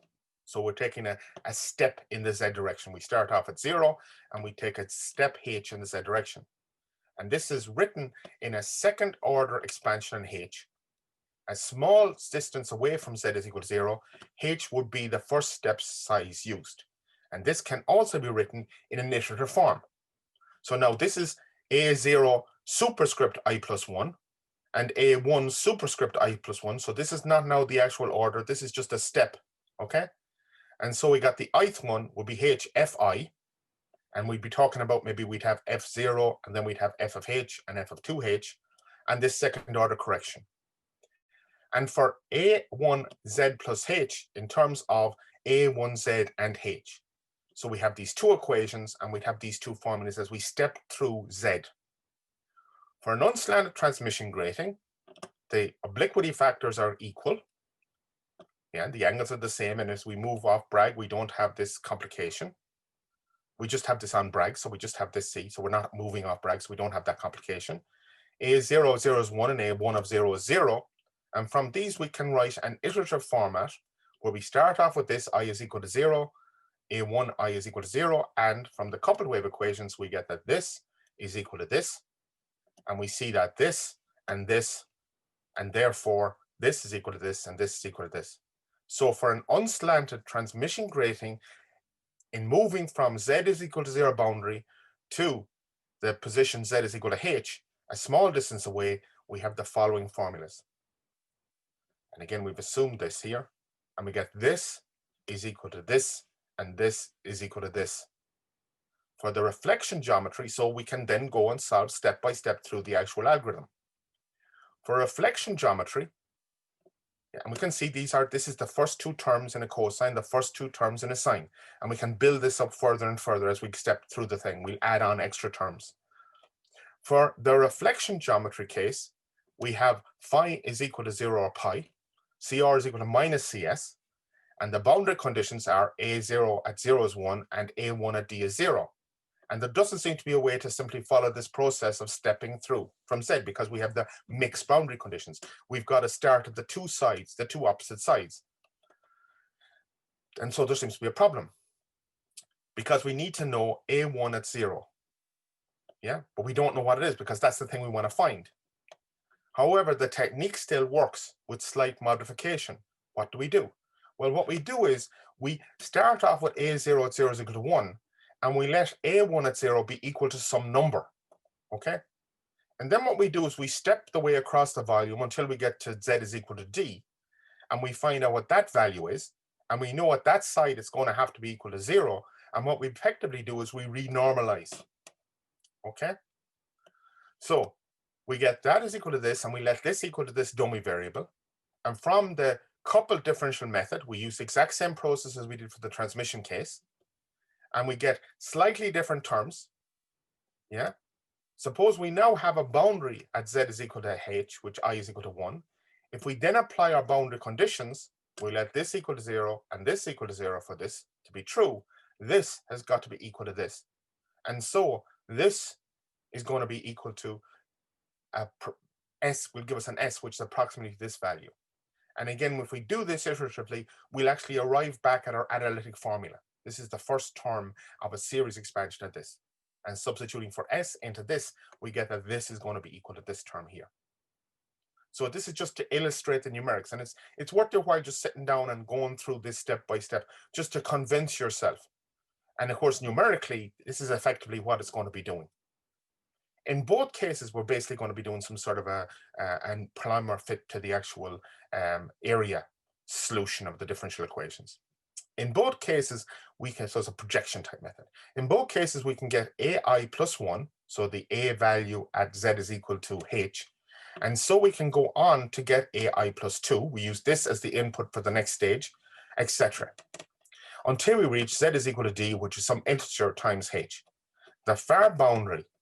The method can be extended to work off Bragg and for in waves, can also be extended to work for gratings, which are not uniform, so non-uniform gratings, where we actually have the coupling constant, for example, varying as a function of depth, or the period function as a varied depth. And in that case, is the coupling constant varying with depth. Yeah, that works for the on Bragg case. And for the if we have the period varying with depth, then basically we're going to have an off Bragg parameter is going to fluctuate as the light goes through the volume. So we're going to get different amounts of scatter and effectively different waves, if you want, at different points. We're going to be on Bragg or off Bragg at different points inside the volume, which are non-uniform. This is one possible technique, and the run cut is very good for dealing with that. So we're going to have mathematical methods for the physical sciences. This is an oldie but a goodie. Riley, Cambridge University Press. But any book, go onto the web now and you can look up run cut and the methodology.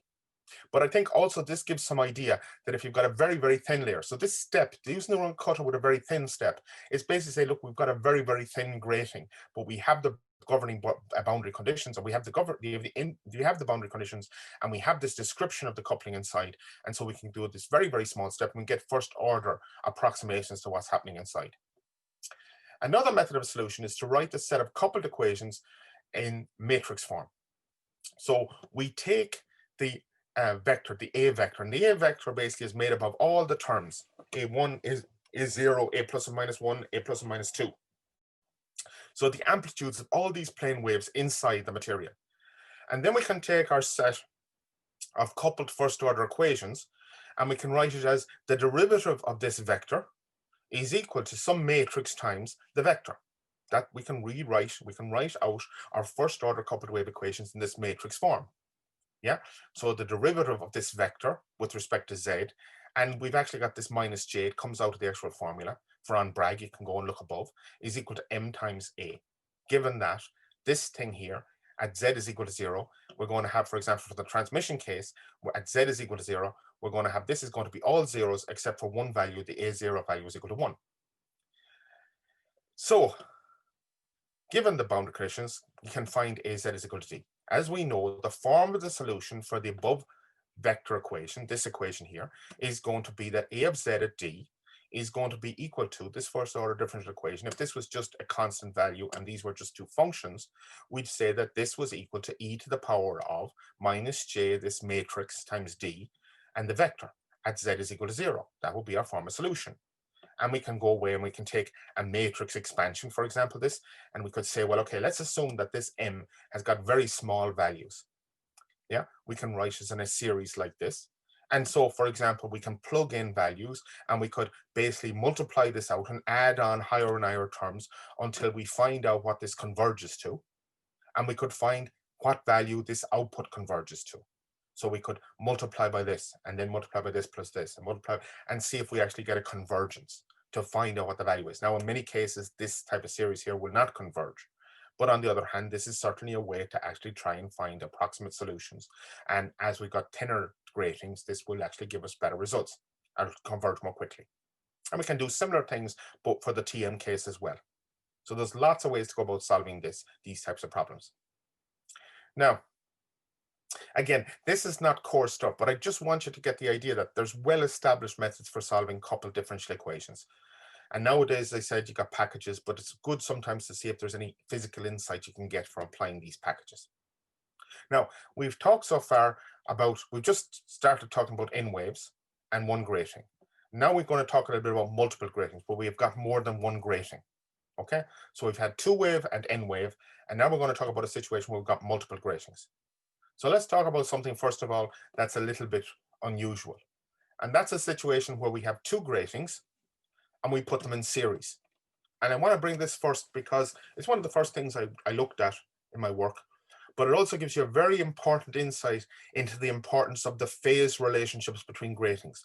If I record 2 gratings, and these are 2 separate gratings in 2 separate layers, okay? And suppose I make each one of those gratings, they're exactly identical, and each one of them are 50% diffraction efficient. Each of these gratings are 50% diffraction efficient. Now imagine I can stick those 2 gratings together. I can put the 2 gratings one after the other, and I can make the gap between them disappear. And suppose I can make the fringes line up. Well, in that case, I should have a single grating, and that single grating should be 100% diffraction efficient. If I take 2 gratings and each grating is 50% efficient, and I put the 2 of them together exactly aligned, then I'm going to end up with a grating which is 100% diffraction efficient. But there's another possibility, and that other possibility is that I put the 2 gratings together and I have some phase shift. So the lines here do not exactly align. So if they exactly align, I pretty much expected the result to be 100% diffraction efficient. I've doubled the thickness. So I've gone from, for example, pi over 4 to pi over 2 in a transmission unslanted grating. You can go back and check your equations. But what happens if I've got some misalignment of the fringes? Well, it turns out that if I misalign them so that the 2 gratings are exactly pi out of phase, so I shift one by half a period with respect to the other one, then in fact I'm going to get nothing diffracted. The first grating will diffract by 50%, so I now have 2 beams.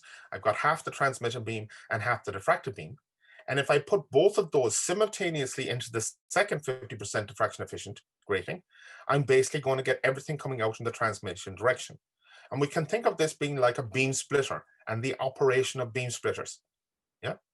So if we have these 2 gratings and we can move one with respect to the other, we can actually modulate the output intensity where we go from everything coming through to everything being diffracted.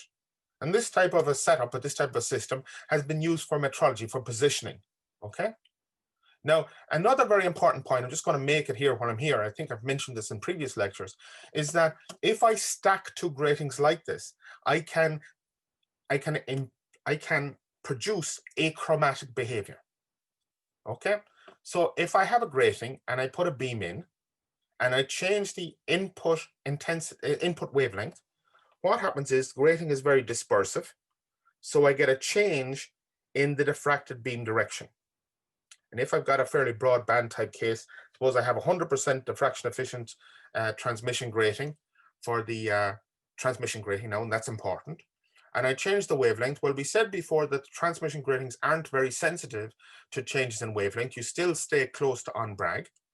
But what happens is you will still get, because of the grating equation, a change in the output angle. So the diffraction intensity won't vary, but you vary the wavelength. And so the output beam now has a different wavelength and a different angle. And if you put that beam into another grating, another transmission grating, which is also diffracting that beam, yeah, then what happens is the diffraction by the second grating, let's say it's also 100% diffraction efficiency, that output beam will come out with a different wavelength, but at the same angle. Because you have changed both the angle and the wavelength that are input to the second grating, you produce an output beam which now has a different wavelength, but it comes out at the same angle. So you've changed this dispersive type behavior. By stacking the two gratings and aligned properly, of course, you're going to basically produce something, an achromatic type behavior. And of course, you can have two gratings stacked, which have the same periods along the boundary, but which actually produce different diffraction angles. Okay, so you can produce a diffraction which is independent of a diffraction direction, which is independent of the wavelength. And we'll talk a little bit more about that later. But this idea of the orientation of the position of gratings, stacked gratings with respect to one another, is something I want you to be aware of. And of course, often what people will do to get around this type of issue is they will put multiple layers together and then they will expose them at a single time. And in that case, you'll have automatically alignment between whatever's happening in the different layers. Okay, and you might do this for other purposes as well, which I'll mention later. Now, we're going to talk a little bit about the idea of having multiple gratings in a single layer. And I'm going to differentiate between three cases. One case is where you have two gratings, and this is a little bit small, but I hope you can see it. It's also in Sim's book. Yeah, and I think I give the same diagram later, larger. But essentially, it's a case where we have a K vector here and a K vector here, two different K vectors. So we've exposed with two beams, and then we expose with two different beams at a different time. So we have a sequential exposure. We've got two gratings, and the two gratings do not share a common angle. There's no common Bragg condition. And if we replay these and we change the input angle, we're going to get an on-Bragg response, yeah, the plus and minus angle for one of them, and an on-Bragg response for the other one. And these do not affect one another. I can be on Bragg for one grating. Yeah, I've got two beams, so I can be on Bragg here and then change my angle to be on Bragg here, and that would be these two. Or I can be on Bragg here and then change my angle to be on Bragg here, and that might be these two. Okay, and we can draw out a diagram which kind of shows a situation like that. Okay. Now we have to be a bit careful, because then we may have a special case where basically we can play around with this and we end up with a grating where one grating is replayed on Bragg and the other is replayed off Bragg, but that off Bragg isn't very far off Bragg. Yeah. But whereas some in here, we've made these two gratings so that if we replay one of these gratings, the other one is far off Bragg. The other situation is where we do and this is only for two gratings, but again, it illustrates the point, where we actually have a recording where both of the gratings share a common Bragg replay angle. Okay, so now this situation here can be well described by Conical. We can have a Conical expression referring to the first grating and a separate Conical expression for the second grating. And as long as this, when we play one, the other is far off Bragg, we can get a fairly good result. If we're near common, what that means is that we can replay one on Bragg and the other is almost exactly on Bragg, but it's slightly off Bragg. And if it's slightly off Bragg, we can have a situation where when we replay, and we could imagine replaying the two gratings separately, but in reality, if we do it experimentally, we end up with this type of response for both of them. Okay, so it's as though the two gratings, the effects of the two gratings couple together or interfere with one another. We basically have a cross coupling, and this is not a situation which Conical can deal with. Each one of the gratings independently is a thick grating, but we need to have three waves to properly describe what's happening here, because at any point, not only are we coupling into the red one, but we're also coupling into the blue one. There's some cross coupling, even if the efficiency is not very, very high, because whenever we have power in one, we also have power in the other. And the last case here is a case where we have a common Bragg angle. Yeah, so two of these beams, we record with this, and then we record with this and this. So we end up with this situation here, where we've got two different K vectors, but they have a common Bragg replay condition. And in that case, we get a symmetric response when we replay. Yeah, if we measure the diffraction efficiency from both of them, we'll see an output diffraction efficiency which varies symmetrically for the two different diffraction orders. Okay, again, because we've got power in both of these, we never have one of them with all the power. And this here would be what we might see, for example, in this case, we're assuming they're both on Bragg for normal incidence.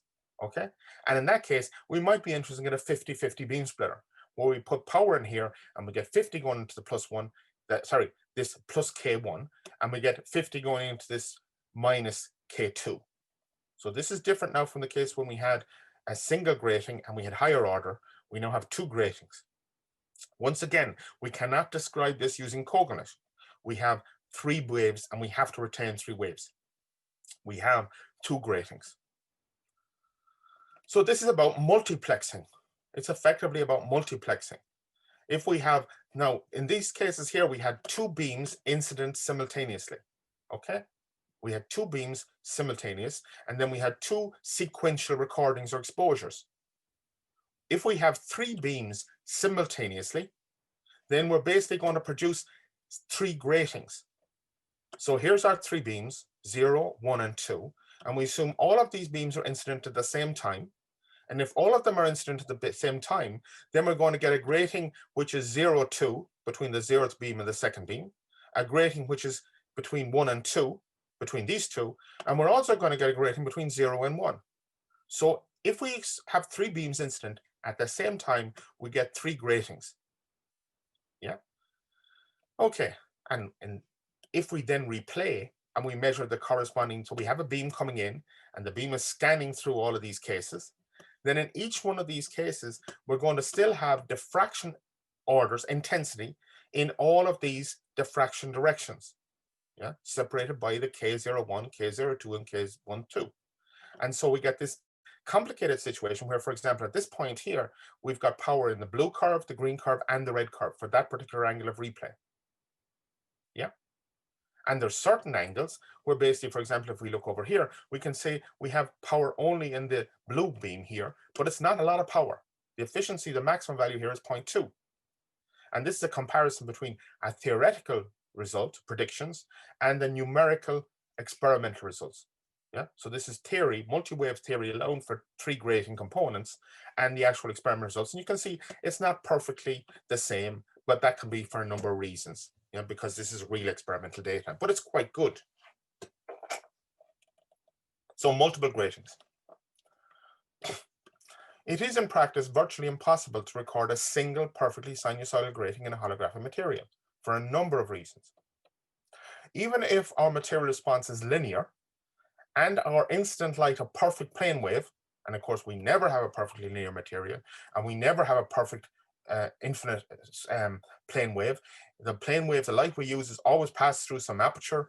It's always got some other spatial frequency components in there, even if those are just due to dirt in the air or speckle. The slightest index mismatch at the boundaries during recording will lead to reflection waves, which on interference with all the other waves present will produce spurious gratings. So in real life, we always have many gratings. But fortunately, most of these gratings will have very small modulation and therefore their effects are negligible. Okay, so we have reflections, but they're weak beams. Yeah. We may, of course, wish to have more than one strong grating in a holographic material.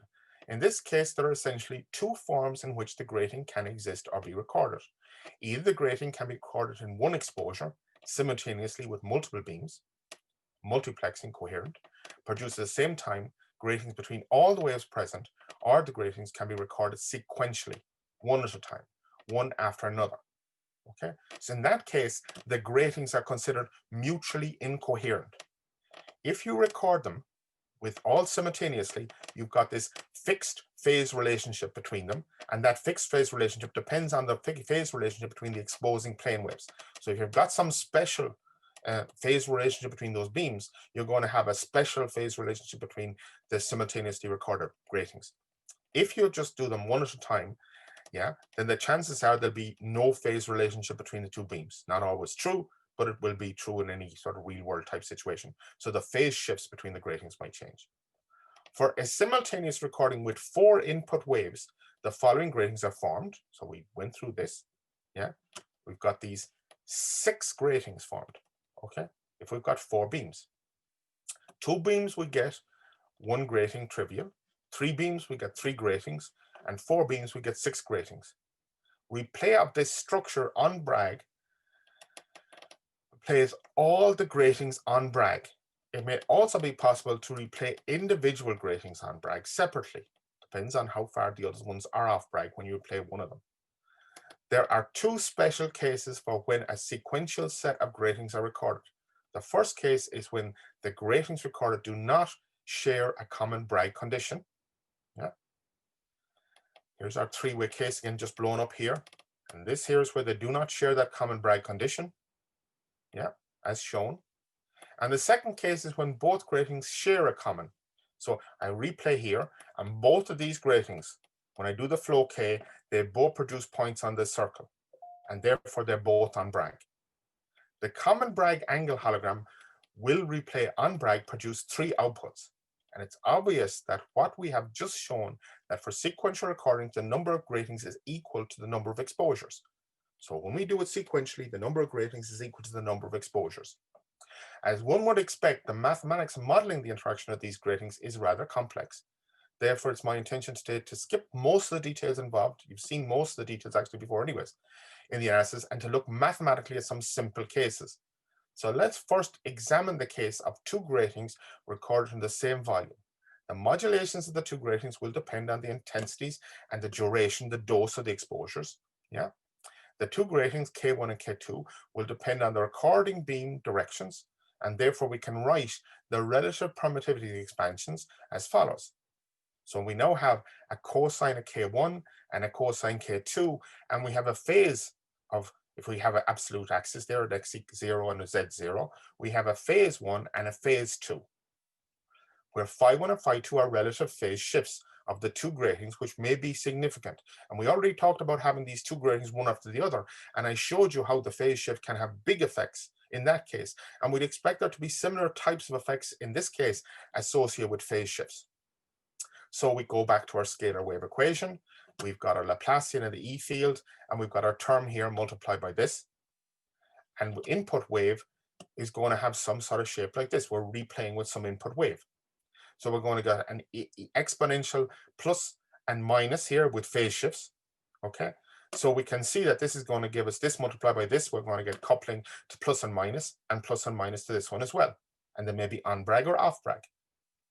We now wish to write down an E field expansion to substitution to the equation, but we have two Ks. And therefore, we're going to have two sets of flow K conditions. We're going to have a flow K condition associated with K1 and a flow K condition with K2. So we have separate, and so the full flow K expansion governing all possible diffraction orders, yeah, all possible diffraction orders, because all of these gratings can basically, all of these waves can be diffracted by either grating, is going to be given by this. So we have a diffraction order L, so M, Lm, which is given by the input beam, and then these increments in these two values. Yeah. So in other words, we could scatter by K1, and then the beam scattered by K1 could be scattered by K2. This condition shows that a beam diffracted by one grating may be rediffracted by the second, and so on. Therefore, the E field inside, the total E field inside the grating must be expanded as follows. Yeah. And if we had 3 gratings, we'd have 3 subscripts. And if we had 4 gratings, we'd have 4 subscripts. Okay. So we have this ALM and we have this sigma LM, and we've got 2 sums. Following our standard procedure, we first substitute this equation into the wave equation and ignore all second order terms. Okay, and then we assume that our second order derivatives are 0, no boundary conditions, slow coupling, and equate the coefficients of all the terms of that form, e to the j sigma sub lm dot r. So this is exactly the same thing we did before. It's just more complicated. And so we end up with coupled first order equations like this, where we have the first order derivatives, or obliquity factor for the LM beam, off Bragg parameter for the LM beam, and then we have a coupling constant kappa 1, which couples the ALM beam to the AL plus 1 and the AL minus 1, and the coupling constant associated with the coupling to AM plus 1 and AM minus 1. And we have our definition of our obliquity factors, our definition of our off Bragg parameter, and our definitions of our coupling constants. Now again, there's a jump here, but I hope it's not such a big jump. It should all tie together based on all the slow and steady stuff we did before.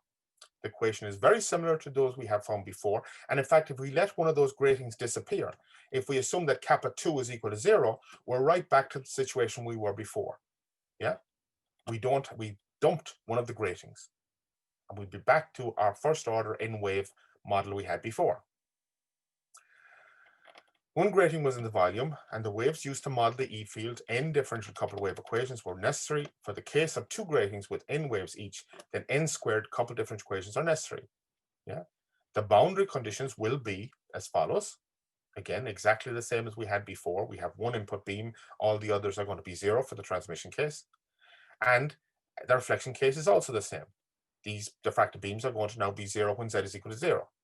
And it can be shown that for H gratings, so K1 to K capital H, the differential equations are given by this. For this here, yeah, we have K, a sum over K components here, and we have therefore L, M, etc., P to Q. We're going to have the following sets of equations, yeah, and we're going to have a sum here. Yeah, so up here we just had two of them, kappa 1 and kappa 2. Now we've got a sum of them. 0, H equal to 1 to capital H. In this case, n to the power of H coupled equations must be solved. In general, any waves with a large dephasing parameter are ignored. So you'd go away, and for each one of these values, you'd find if that dephasing parameter is very large, or you might do a construction with your evil diagram and find which of them are not going to produce waves hitting the evil diagram, and then you would just reduce the values of the maximum values that you sum over. And that's how you choose the ones you want to use. Care must be taken when deciding which waves to assume are spurious and can be ignored. We have now derived the general coupled wave equation for several recorded gratings. Let us now look at several particular cases of multiple gratings in a volume medium. Okay, we first examine the three possible forms of recording two volume gratings. These are non-common Bragg angle, near common Bragg angle, and common Bragg angle. So I showed you these graphs above, and now we're just going to look at it in more detail. So the first one, non-common Bragg angle, is shown again. Yeah, this is the non-common Bragg angle, and this is the response we get, and this is what happens when we're playing one on Bragg and one is far off Bragg. So I've just blown it up here. Okay. We have eta versus theta. So we're putting in a beam, one beam, and we're varying the angle of that one beam, and we're seeing what powers in all the different diffraction orders. Only two waves will exist near each of the four on Bragg angles, and the two gratings are this one and this one. For the figure shown, the dephasing here, these phase parameters are 0, that we had in our equation before, and therefore they don't affect it. We could actually, if we can control the phase, so if we've got beams exposing it and we can shift one of those, we could do a series of recordings and find which phase relationship provides the best types of results. In other words, we'll be locking the relationship between the fringes, okay, to some particular advantageous value. Or we could be trying to increase the incoherence, to weaken the coupling between the two. Both gratings are assumed thick, and all higher order terms are assumed negligible, as well as all spurious cross terms.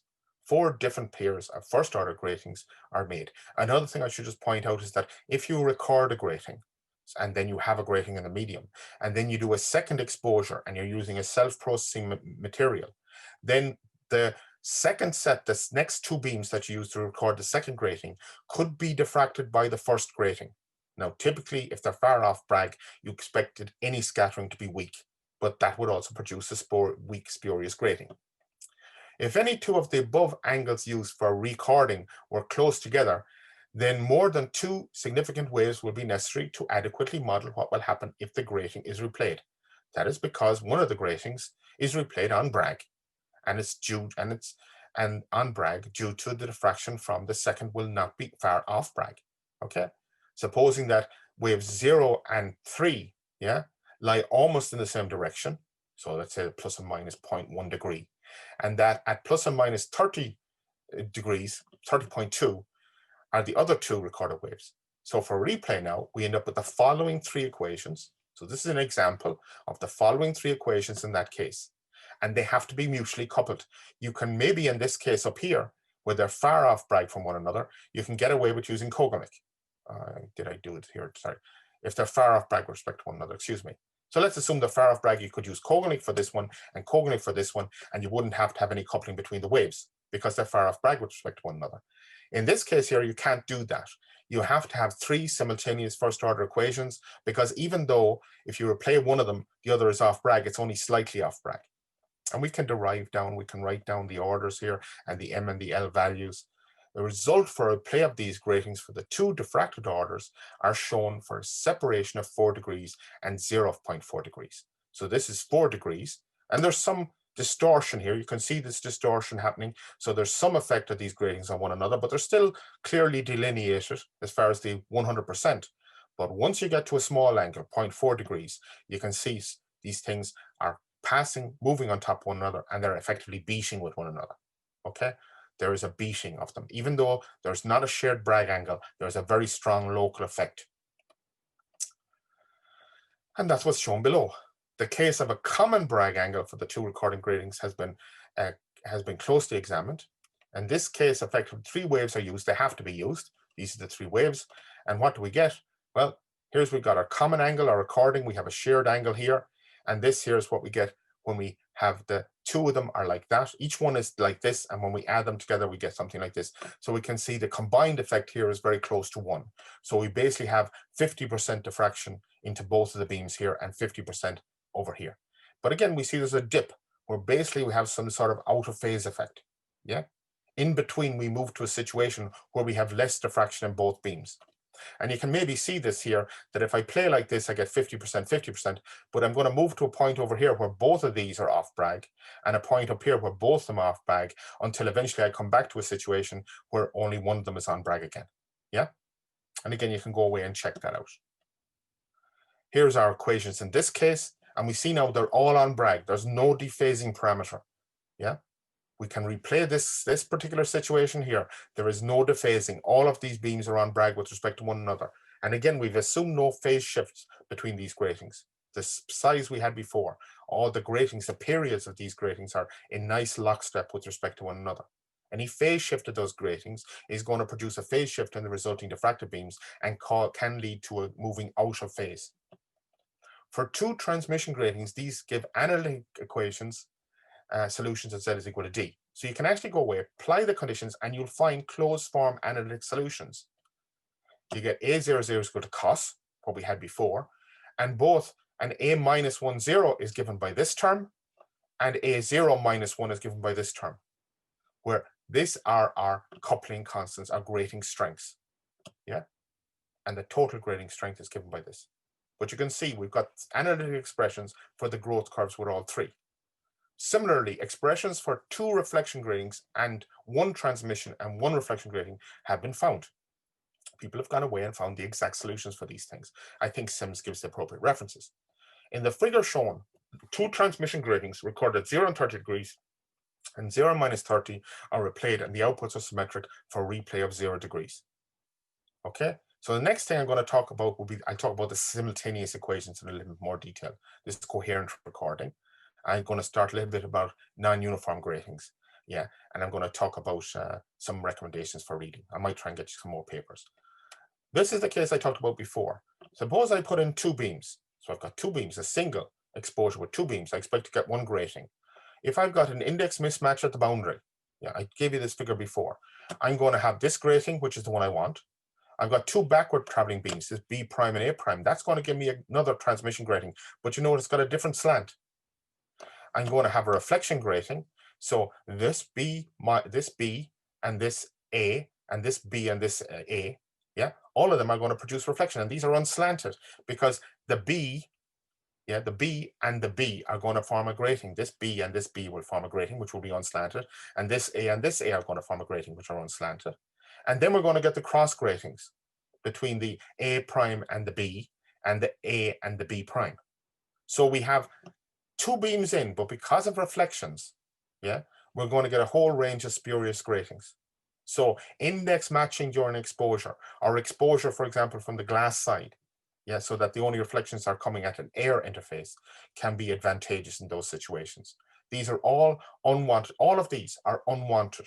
We didn't want them. And even if every one of them is weak, formation of every one of them is using up the material dynamic range. That's one problem. And the other problem is that all of them can basically produce noise. So quickly review today, multi-wave case, usual procedure. Hopefully you can see I've built it up and built it up. So I went a bit quickly, but we used the exact same types of formulation, differential equations for the single gratings, multiple casings, significance of the derived results, the solutions, looked at multiple gratings in the medium, the difference between simultaneous and sequential. We're going to talk a little bit more about that. We looked at derivation of cases when 2 volume gratings are present in some detail. We examined the case of 3 sequential type gratings, and we talked about near common, all these special cases, and we showed angular response coupled for those cases. Yeah. And again, please go away now and look at what's in SIMS. He talks about this in really nice detail, and you have the equations printed out very nicely for you. Okay, it's 5 to 10 now, so I'm going to stop. Has anybody got any questions about this part?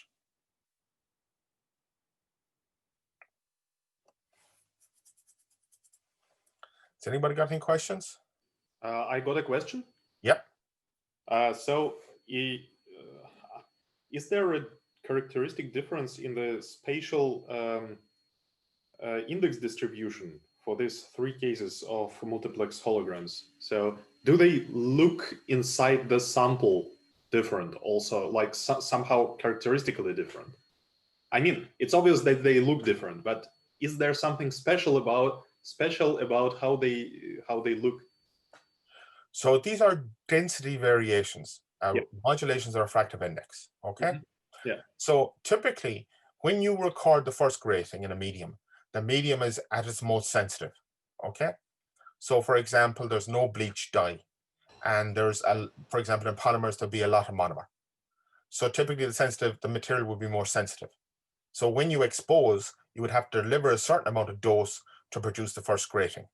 Now, suppose you wanted to have the exact same modulation for the second grating, okay? Then basically we'd have to do a longer exposure because we've already used up some of the sensitivity of the material. I'll talk about this more later. But in terms of actually, if you could chop out a piece and look at it under a microscope, in general, you wouldn't see any difference between the two, assuming that you've only recorded the ideal case, you've only recorded the 2 gratings. You'd have fluctuations, and these are small fluctuations. Remember, again, we might be talking about index modulations of 10 to the minus 1. That would be a very strong index modulation, okay? 10 to the minus 2. And so you'd have very small density fluctuations inside the material, okay? Now, the other thing would be the spatial response to the material. So for example, if you had 2 gratings with different periods, yeah, then you might have to expose one of those longer because the material doesn't respond as strongly for, let's say, a finer period, okay?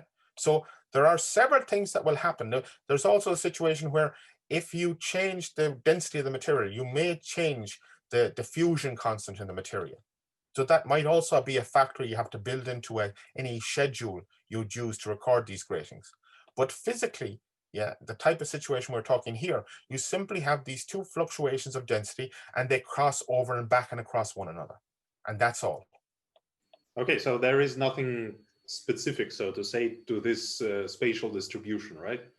No, you just have, a density fluctuation inside the volume. I see. Thank you. Yeah. Any other questions? I have a question. Yes. As far as I understood, we the theory is taken for the same wavelength of exposure for all the holograms recorded simultaneously. So in this case here, I've talked primarily about, and the results I gave were for variations of the replay wavelength. Sorry, the replay angle. So yes, the replay wavelength is exactly the same. But of course, if we change the wavelength, all we're going to do in terms of the evil diagram is change the radius of the evil diagram. Yeah? No, I mean the wavelength that we expose the material. Yeah. So if we, in the beginning of the course, you have mentioned that you have conducted an experiment when you recorded hologram with 3 different wavelengths. Yes. Can we apply this method to the case that you mentioned? So there are different types of way to make recordings for color. You can have, again, you could have a multi-layer where each layer is responsive to a different wavelength. Okay, so you could stack a green sensitive layer, a red sensitive layer, and a blue sensitive layer, and then you could expose simultaneously or sequentially with different wavelengths, and then you would only have a grating in the layer which is at that wavelength. Okay, the other possibility is that you have a layer, and in that layer you have that layer is sensitive to many wavelengths. Okay, and in that case you could record also with the 3 different wavelengths, but then you would be recording again, the different wavelengths will be mutually incoherent. Okay, so you would be recording again 3 gratings but in a single layer. Yeah, now then it depends again how far off Bragg the various wavelengths are with respect to one another. Yeah, so for example, I can record a grating in the red and I can replay that grating with the green light, because I can change my wavelength and my angle and then become on Bragg again. So I can expose with one color, one wavelength, and then basically I can replay it with a different wavelength, but I can replay it on Bragg. And I showed you some examples of that where I changed the size of the evil diagram. So I'm not sure if I fully understand the question you're asking me. Have I answered it, or is that not clear? I got the answer, thank you. Okay, okay, I hope so. Any other questions?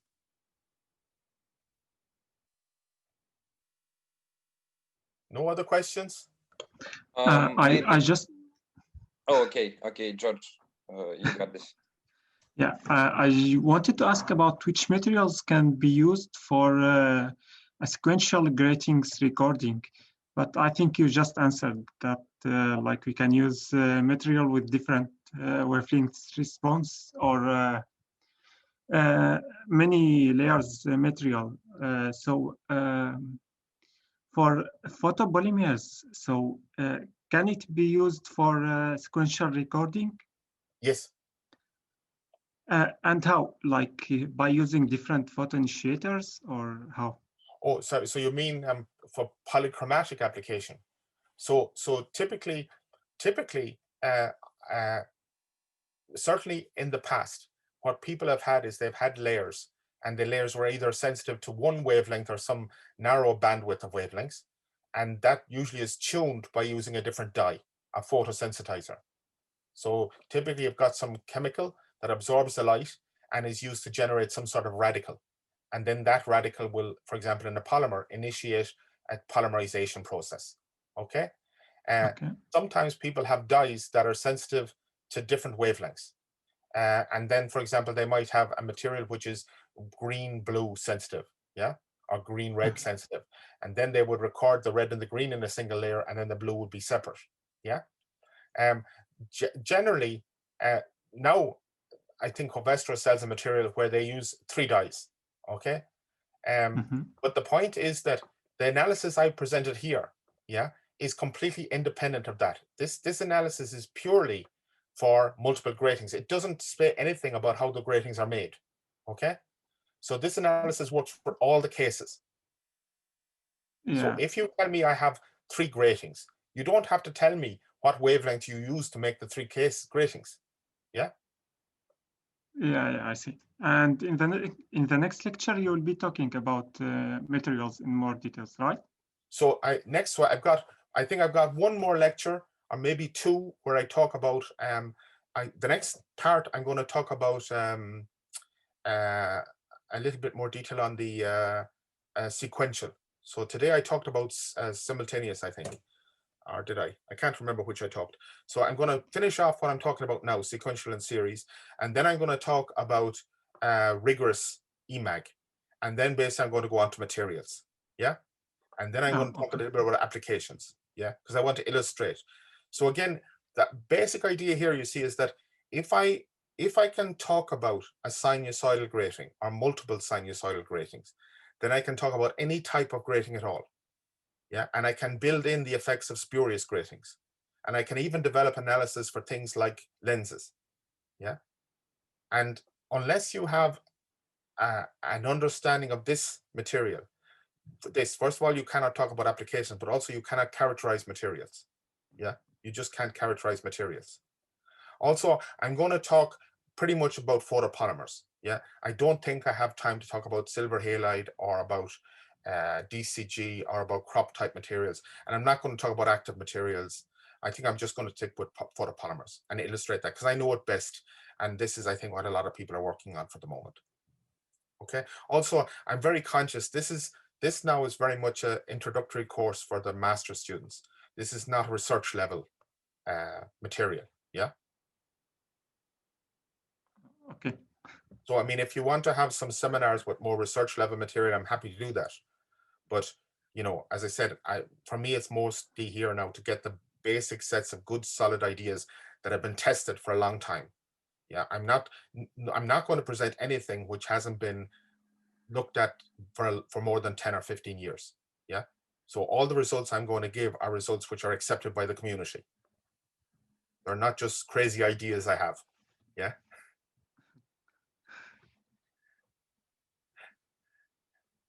There's enough crazy ideas. And So you will be talking about the diffusion models in photopolymers? Yes. I'm going to talk about polymer-driven diffusion, photopolymerization-driven diffusion, and non-local photopolymerization-driven diffusion. But I'm not going to talk about multi-component, not much, because again, although if you want to learn about multi-component diffusion, yeah, I'm interested actually in multi-component diffusion. I couldn't find any articles or. Well, you have the world expert. The world expert in the world works in ITMO. Isn't that right, Vladimir? That's funny. But in most articles, they just discuss two-component diffusions. So there is not even about three-component diffusions. Yeah. But you see, again, So, but, you know, and there are people who've done quite a lot of experimental work, mostly with two-component. So I have looked at two-component, but the two-component I looked at was monomer and holes, so vacuoles, okay, which collapse. Yeah, I read your articles about so this. Many of the. So I think Vladimir has solved a big issue. I talked with chemical engineers for a long time about this, and they told me there was a disputation in the area of chemical engineering about multi-component diffusion. Okay, so I think Vladimir has made a very nice, let's say, proposal. Yeah, I think it's a good proposal, and I think it's an accurate proposal. But you have to wait and publish the papers, and then you have to have the very, very clever people come along and say, no, that's wrong because. And then they write papers, and then Vladimir writes another paper, and then there's a big argument, and then in 10 years' time, nobody can remember what anybody argued about because everybody agrees. Yeah. Yeah, maybe I can comment on the multi-component diffusion because there is one article actually about the multi-component diffusion model. Here's the article by the Ukrainian scientist whose surname is Abukovsky. And this is actually a kind of interesting article, but with a lot of assumptions on the fundamental basis on the diffusion, because the diffusion itself is investigated like a probability of the swapping of the simplest parts, you know, the slightest amounts on the components between some sort of slices in the material. So it's more about the probabilities. I can send it to you if you want to, but me and Vasily Lesnichi, who is also here, we discussed this article, and it's not like we're very happy with it, but still it's... You see, and this unfortunately, this is how you confuse poor sweet innocent master students. Yeah, because poor sweet innocent master students, they need to know what they have to say at their exam. And if you say things like this, then you can cause great confusion. I had a very old colleague, and he did his examination many, many years ago. And he said that it was just after the time when they split the atom. And so on their examination paper, there was a question which said, what is the most fundamental particle? And if you wrote atom, you got first mark. And if you didn't write, if you wrote, oh, no, electron or proton, then you lost marks, even though the papers on splitting the atom have been published. So we do not want to confuse the poor master students, okay? We want to give them very careful, solid. I sent you the paper, I think, by Markov. That's correct, Vladimir. I think that was the original discussion we had. And the PhD thesis from Kelly. yeah, where he made some discussion. And I told you that I wasn't happy with their analysis. Yeah. And therefore we didn't publish anything because I tried to be very, very careful. So this is a matter for some argument. And so we don't tell, we are serious people. We don't argue in front of the master students. Okay. And maybe, I just want to add some comments about the Vasily question, because we have a slight text discussion in chat with Vasily. So I just want to say that about the spatial distribution of the holograms inside the material. If you have several holograms, then as I think there should surely be some sort of Moire picture when we will have the space where these holograms will like not interacting but overlapping each other, and they can overlap in a sense where you have the totally zeroed refractive index distribution, and we will have spaces where it can be amplified and so on. So if to talk about the spatial distribution of the several structures, there will be surely more picture. Oh yeah, but Moire is optical effect. So the actual material interactions are the ones I talked about. And if you shine light on it, you may get interference from the diffraction from the different gratings. So you will get some interference pattern or Moire type effect. And of course, this may appear magnified if the gratings have slightly different periods with respect to one another. But if you take a piece of that material and you look at it under a microscope, you will certainly have places where you have high index over high index and low index over high index and low index over low index.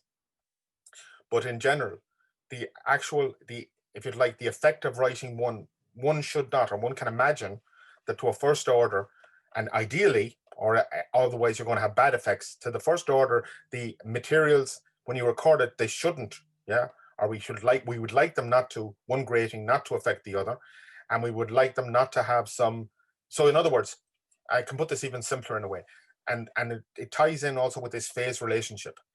If you take two gratings, if you have two gratings and they form some interference pattern, for example, if you imagine the Moire or an interference pattern, you can't necessarily use, you cannot get first order coupling due to grating components associated with that pattern. Okay, so if you've got two, because the only way you can get to that other grating, that other beam, which is like due to the beating of the two things together, is from multiple scatter by the gratings. Okay, I see. Yeah, that's exactly the question I wanted to ask. Yeah, thank you. I see. So you write down your differential equations, you'll find that there's no direct coupling. I mean, and just to say to you, it's a clever idea. And I actually tried this 20 or 25 years ago and found out it didn't work. But it took me a while. I was a PhD student and it took me a while, but I figured it out. Yeah. Okay, thank you. You're welcome. Any other questions? Now, just because I said that to you doesn't mean it's not worth research, because it's possible there might be some nonlinear effect or even some particular phase relationships between gratings where you might actually get it to work, but in general, it's not the case. I never like to say never, because I'm not that clever. And there are lots of clever people who come up with lots of clever ways to do things. And so,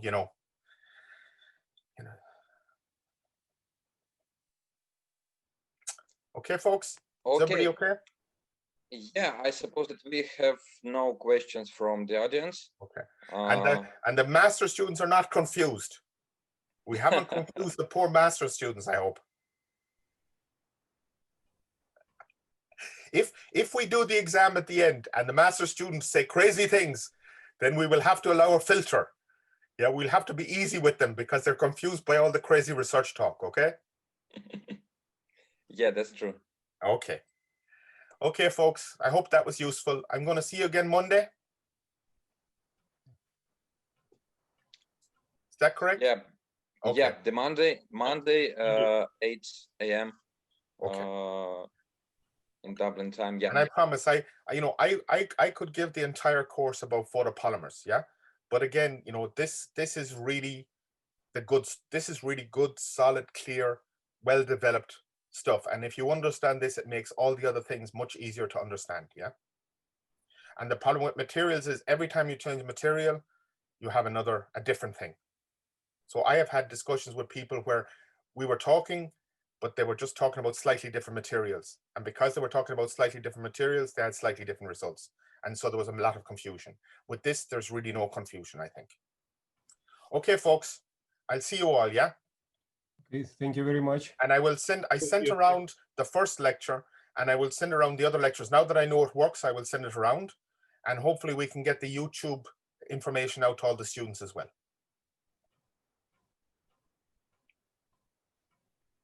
So cheerio. Okay, yeah. Bye-bye. I think that's so. Goodbye.